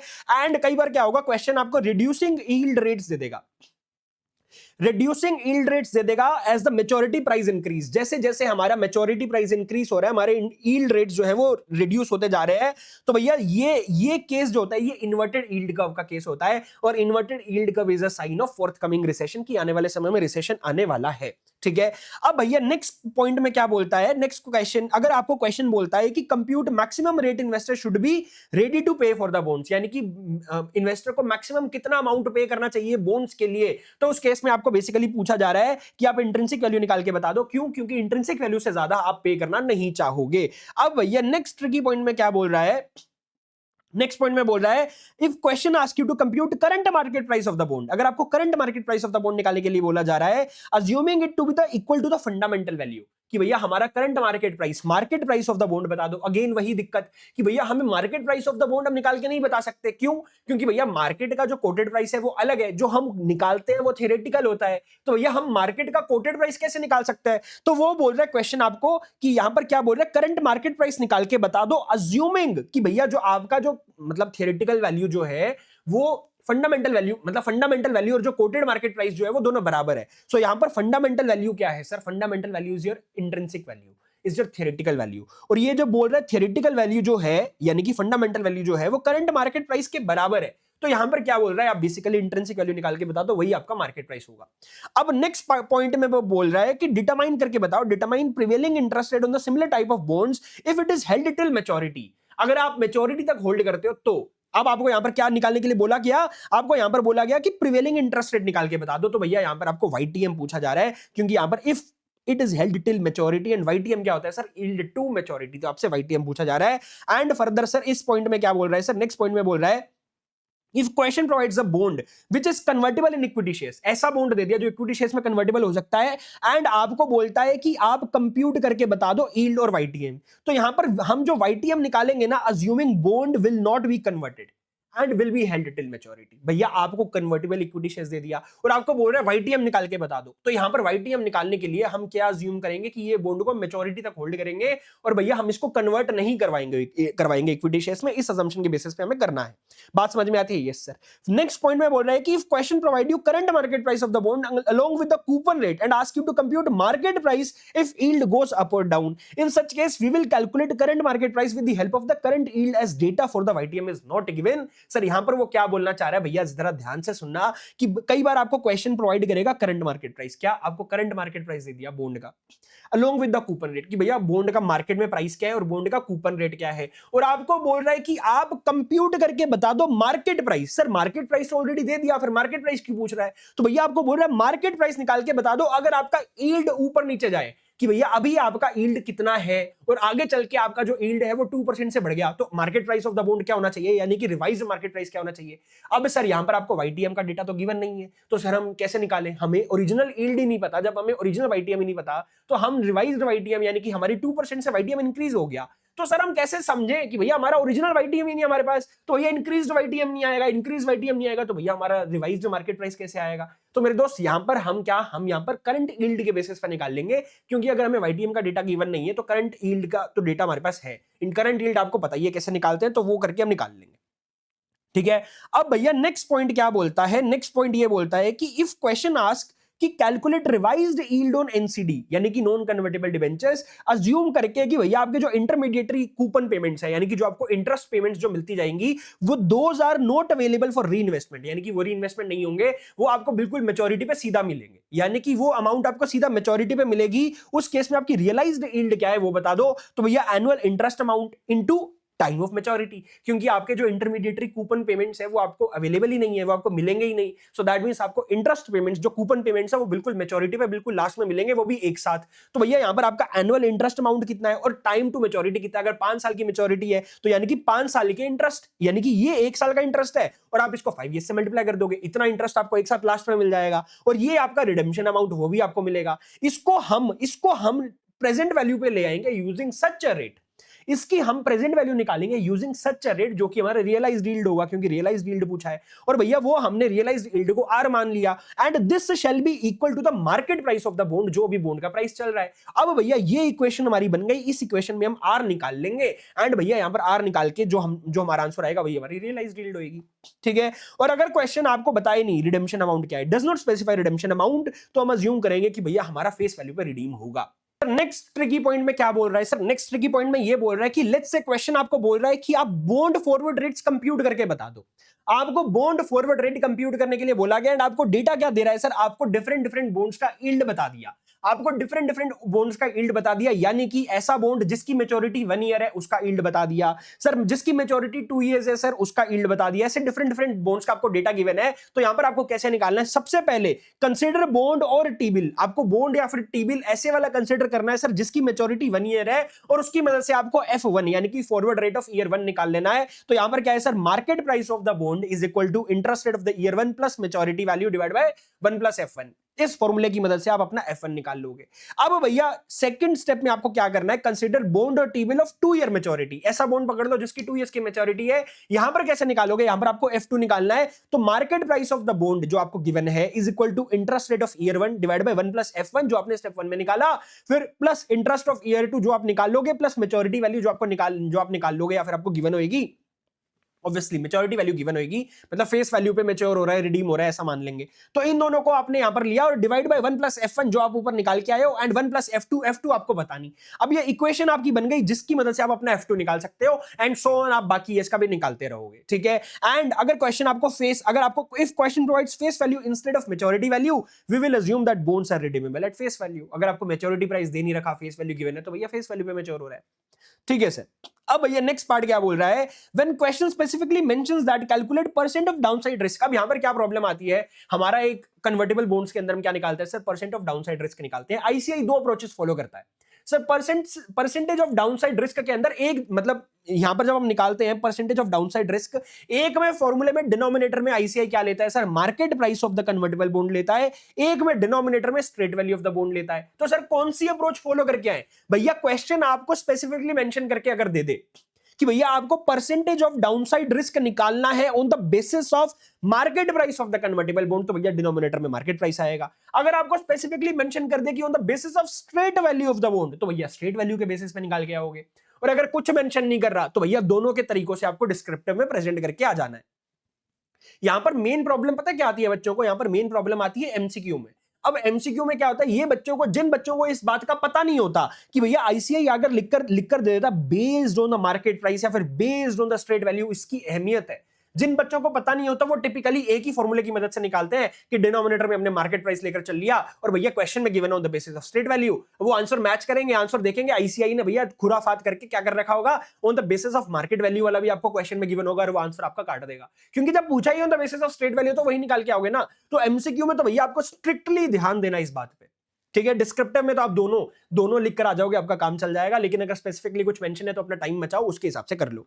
तो दोस्तों नेक्स्ट पॉइंट में वो क्या बोल रहा है सर, नेक्स्ट पॉइंट में वो बोल रहा है कि based on the straight value, अगर क्वेश्चन आपको दे देता है कि based on the straight value of the bond determine the approximate required rate of return by an investor on similar category of bonds. अब यहां से आप यहां पर आपसे पूछा जा रहा है based on the straight value of the bond, तो यहां पर आप कैसे निकालोगे सर, यहां पर निकालने के लिए आपको क्या करना है, आपको ऐसे रेट की मदद से डिस्काउंटिंग करनी है, ऐसे रेट की मदद से डिस्काउंटिंग करनी है कि आपकी present value of cash inflow जो है वो स्ट्रेट वैल्यू ऑफ बॉन्ड के बराबर आ जाए। क्या बोला मैंने कि भैया that the PV of the all cash inflows discounted using that rate should equate with the straight value of the bond. बात समझ में आती है? Yes sir. अब भैया नेक्स्ट पॉइंट बोलता है कि अगर क्वेश्चन आपको स्पेसिफाई करके देता है market price of the share in which bond will be converted, हमारे जो कन्वर्टेबल बॉन्ड्स हैं जब वो कन्वर्ट होंगे, जिस शेयर में कन्वर्ट होंगे उस शेयर का आपको मार्केट प्राइस दे दिया, एंड आपसे पूछता है कि इन्वेस्टर को एक्सरसाइज करना चाहिए कन्वर्जन ऑप्शन या फिर नहीं, मतलब एक्सरसाइज करे कि ना करे। तो यहां पर आपको क्या करना है, स्टेप 1 सबसे पहले आपको इंट्रिंसिक वैल्यू निकालनी है बॉन्ड की। सबसे पहले बॉन्ड की इंट्रिंसिक वैल्यू निकालनी है, अज्यूमिंग दैट की बॉन्ड जो है वो कन्वर्ट नहीं होंगे, दैट मींस हम मैच्योरिटी तक इसको होल्ड करेंगे और हम भैया यहां पर इक्विटी शेयर्स के अंदर कन्वर्जन ऑप्शन एक्सरसाइज नहीं करेंगे। तो जो इंट्रिंसिक वैल्यू आएगी वो निकाल ली, फिर उसको स्टेप 2 में कंपेयर करना है कन्वर्जन वैल्यू के साथ। जो आपने कन्वर्जन वैल्यू निकाली उसको कंपेयर कर लो इंट्रिंसिक वैल्यू के साथ। अगर आपका कन्वर्जन वैल्यू ज्यादा है तो भैया बॉन्ड्स को कन्वर्ट कर लो, ऑब्वियसली बात है, कन्वर्जन में बेनिफिट हो रहा है। अगर कन्वर्जन वैल्यू कम है तो भैया bond should not be converted. अब हम चलेंगे नेक्स्ट टॉपिक की तरफ। तो दोस्तों बिजनेस वैल्यूएशन के पहले ट्रिकी पॉइंट में वो क्या बोलता है, सर अगर आपको question they they capital expenditure will offset bye depreciation, तो इसका मतलब ये है कि यहां पर आपका केपेक्स नेट ऑफ डेप्रिसिएशन जो है वो जीरो हो जाएगा, बिकॉज केपेक्स एंड डेप्रिसिएशन आपस में सेट ऑफ हो जाएंगे, ठीक है। So capex less depreciation will be zero. दूसरा बोलता है कि इफ क्वेश्चन प्रोवाइड्स, अगर क्वेश्चन आपको दे दे different growth rate for revenue and EBIT, दोबारा सुनना ध्यान से, क्वेश्चन आपको रेवेन्यू एंड ईबीआईटी का एक अलग से ग्रोथ रेट दे दे एंड साथ में आपको केपेक्स नेट ऑफ डेप्रिसिएशन का अलग से ग्रोथ रेट दे दे, तो यहां पर एक प्रॉब्लम आती है। एक बच्चों को प्रॉब्लम ये आती है, डाउट ये आता है कि भैया sir capex net of depreciation का हमें ग्रोथ रेट अलग बता दिया, लेट्स से कि भैया रेवेन्यू का ग्रोथ रेट आपको दे दिया 5%, रेवेन्यू एंड ईबीआईटी का ग्रोथ रेट आपको दे दिया 5%, एंड फर्दर आपको बोलते केपेक्स नेट ऑफ डेप्रिसिएशन का आपका ग्रोथ रेट है आपका 7%। तो यहां पर बच्चे क्या करते हैं, कई बार ना ऊपर जब हमें जब कैश फ्लोस निकालना होता है, ऊपर हम डेप्रिसिएशन को पहले हटाते हैं, फिर बाद में डेप्रिसिएशन को ऐड बैक करते हैं। तो जब हम ऊपर डेप्रिसिएशन को हटाते हैं ना, वहां पर माइनस करते टाइम डेप्रिसिएशन के ऊपर भी बच्चे क्या करते हैं, सर ये वाला ग्रोथ रेट लगा देते हैं 7% वाला। गलती मत करना। यहां पर क्या है कि जब आपको दे दे क्वेश्चन की रेवेन्यू एंड ईबीआईटी, साथ में ईबीआईटी भी लिखा होगा, उसका ग्रोथ रेट 5% है, तो भैया डेप्रिसिएशन जब आप ऊपर हटाओगे ना, उस पर आपको 5% से ग्रोथ रेट लगाना पड़ेगा, एंड नीचे नीचे जब आप केपेक्स नेट ऑफ डेप्रिसिएशन को ग्रो करवाओगे ना, उसको जो सेपरेटली रेट दिया हुआ है उसको 7% से करवाना है। मेरे को पता है थोड़ा सा एब्सर्ड है कि भैया ऊपर डेप्रिसिएशन अलग रेट से ग्रो कर रहा है, नीचे नेट में डेप्रिसिएशन अलग रेट से ग्रो कर रहा है, बट ऐसे ही होगा। क्यों? क्योंकि अगर आपने ऊपर 7% का लगा दिया ना, तो आपका ईबीआईटी जो है, जो आपका ईबीआईटी निकल के आएगा, वो 5% से ग्रो नहीं करेगा, वो किसी और रेट से ग्रो कर जाएगा। बात समझ में आती है? Yes sir. एक आपका ये स्पेशल केस क्वेश्चन है बीआरएस इंक वाला, बीआरएस इंक से स्टार्ट होता है और ये आरटीपी नवंबर 2023 में पूछा गया था। यहां पर आईसीआई कुछ एब्सर्ड तरीके से सॉल्व करता है, और वो एब्सर्ड तरीका क्या है कि भैया वहां पर आईसीआई क्या करता है, वहां पर आईसीआई एक इन्वेस्टमेंट शेड्यूल बनाता है, अलग से एक इन्वेस्टमेंट शेड्यूल बनाता है, जिसके अंदर आईसीआई केपेक्स की भी और साथ में हमारी जो होती है वर्किंग कैपिटल रिक्वायरमेंट उसको भी, दोनों को एक साथ मैनेज करता है। और वहां पर आईसीआई गलतियां करता है, अलग तरीके से सॉल्व करता है और बहुत बड़ा एक शेड्यूल बनाकर आंसर को सॉल्व करता है। तो भैया उस पर्टिकुलर क्वेश्चन में इसको जाकर ध्यान से देख लेना, और भैया जैसे आईसीआई ने किया हुआ वैसे ही सॉल्व करना। लेकिन अगर आपको समझ नहीं आ रहा आईसीआई का तरीका, तो वो मैंने सॉल्व करके आपको बताया हुआ है हमारी रिवीजन वीडियो में कि भैया उस क्वेश्चन को कैसे सॉल्व करना है। तो उस क्वेश्चन पे जाओ, रिवीजन वीडियो में देख लो, अच्छे से समझ लेना उस क्वेश्चन को, इंपॉर्टेंट है। क्योंकि भैया यहां पर आईसीआई थोड़ी सी अलग तरीके से प्रेजेंट कर रहा है और कोई दिक्कत वाली बात नहीं है। तो ये क्वेश्चन आपका स्पेशल केस क्वेश्चन है, ध्यान से देख लेना। और इस क्वेश्चन की आइडेंटिफिकेशन कैसे करनी है, यहां पर आपको यहां पर बेसिकली डब्ल्यूडीवी मेथड के हिसाब से डेप्रिसिएशन गिवन होगा। यहां पर आपका जो डेप्रिसिएशन है वो डब्ल्यूडीवी मेथड के हिसाब से गिवन होगा। ये एक इसकी वो बनती है, क्या बोलते हैं, पहचान बनती है इस क्वेश्चन की, बिकॉज़ और किसी क्वेश्चन में आईसीआई डब्ल्यूडीवी मेथड से दे नहीं रहा है। बात समझ में आती है? Yes sir.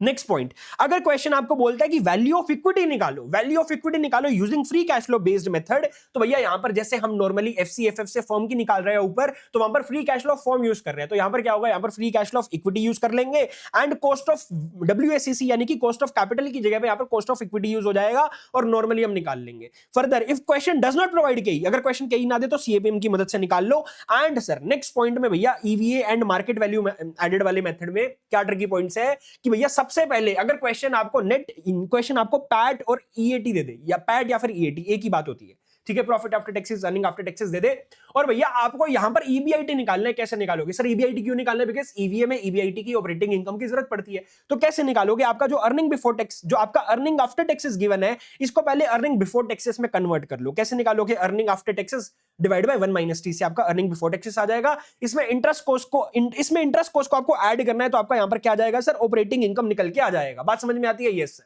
तो और भैया यहां पर ना गलती से हमने ब्रैकेट लगा दिया है, ये इसको आपको ऐड ही करना है, तो ये हम हटा देंगे यहां पर, ठीक है, ये इधर नहीं आएगा। बात समझ में आती है? यस सर, ये ब्रैकेट नहीं आएंगे, ठीक है।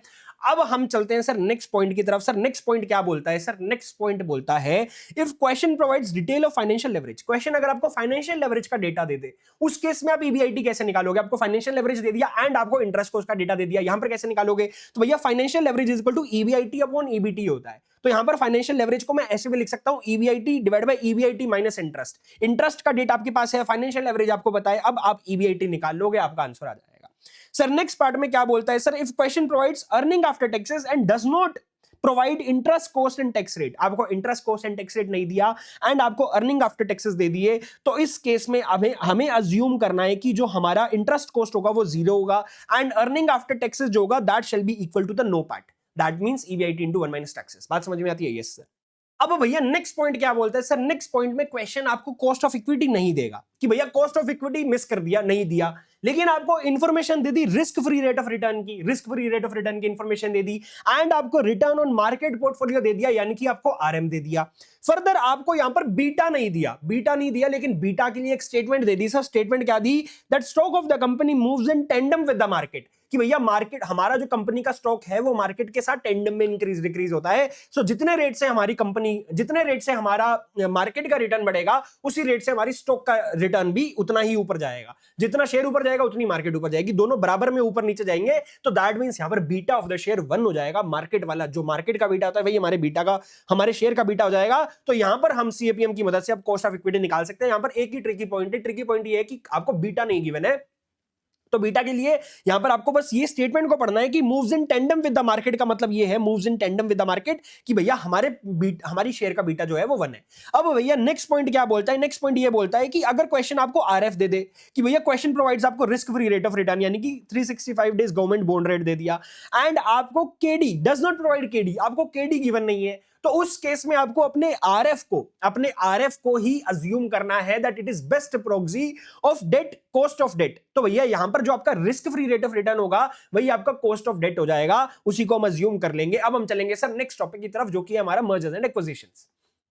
सर मर्जर एक्विजिशन के अंदर वो क्या बोलता है? सर मर्जर एक्विजिशन में यहां पर हम ये बोल रहे हैं कि भैया अगर आपको क्वेश्चन में कुछ भी मेंशन्ड नहीं है कि आपको किसके बेसिस पे कंप्यूट करना है, जैसे बहुत सारी कैलकुलेशंस हम करते हैं कि भैया हमें मैक्सिमम एक्सचेंज रेशो कितना देना है, मिनिमम एक्सचेंज रेशो कितना करना है, ये सब वो सारी चीजें आपको देता है। तो वहां पर अगर कुछ मेंशन्ड ना हो तो आपको क्या करना है सर, तब आपको मार्केट वैल्यू के हिसाब से निकाल लेना है।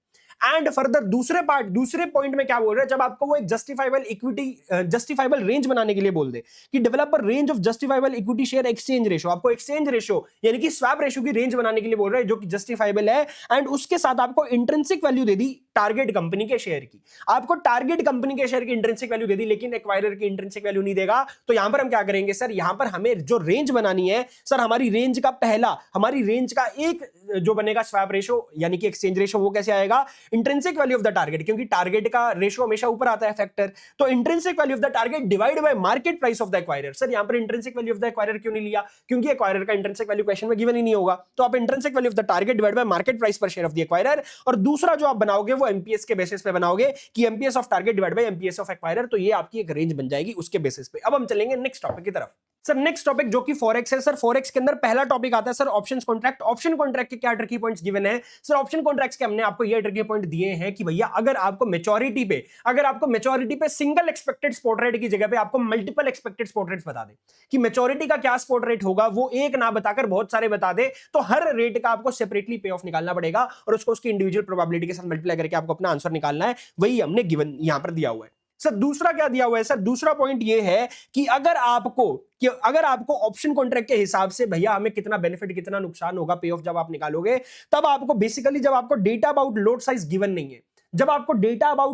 गिवन नहीं है, तो हम स्किप कर देंगे calculation of number of contracts की कैलकुलेशन को स्किप कर देंगे। एंड एक्सपोजर हमारा कितना हेज हुआ कितना अनहेज हुआ उसको भी स्किप कर देंगे, क्योंकि भैया जब लोड साइज ही नहीं पता तो हमें पता ही नहीं है कि हमने कितने कॉन्ट्रैक्ट्स लिए। जब हमें यही नहीं पता तो हमें यही नहीं पता कि कितना हेज हुआ कितना हेज नहीं हुआ। Yes sir. अब भैया नेक्स्ट टॉपिक आता है leading and lagging. Leading and lagging के अंदर क्या है कि भैया इसमें दे रहा है कि अगर हम सप्लायर का क्रेडिट अवेल कर लेते हैं कि भैया हमें दो तरीकों से जब हमें सप्लायर को बाहर वाली पार्टी को पेमेंट करनी है तो दो तरीके से हमारे पास ऑप्शंस होते हैं। एक तो बाहर वाली पार्टी हमें लोन के लिए पीरियड दे देती है कि मैं आपको 60 डेज में तो जैसे इंटरेस्ट फ्री दे देंगे, क्रेडिट फ्री, लेकिन एडिशनल 30 डेज के लिए अगर आपको पैसा लेट देना है तो वो एडिशनल 30 डेज का आपको इंटरेस्ट देना पड़ेगा। तो सप्लायर जब अपना यानी कि यूएसए वाली पार्टी जब अपना इंटरेस्ट रेट दे रही है, अगर हम सप्लायर का क्रेडिट अवेल करते हैं तो हमें डॉलर्स के अंदर इंटरेस्ट कंप्यूट करना पड़ेगा, बिकॉज वो सप्लायर जो है वो तो अपनी करेंसी के ऊपर इंटरेस्ट चार्ज करेगा। लेकिन दूसरा पॉइंट क्या बोलता है सर, दूसरा पॉइंट ये बोलता है कि अगर हम सप्लायर का क्रेडिट ना लेकर बैंक का क्रेडिट ले ले इंडिया से, तो भैया दैट मींस इन केस उस केस में हमें आईएनआर के ऊपर इंटरेस्ट निकालना पड़ेगा, बिकॉज हम बैंक से बोरोइंग कर रहे हैं वो भी आईएनआर में।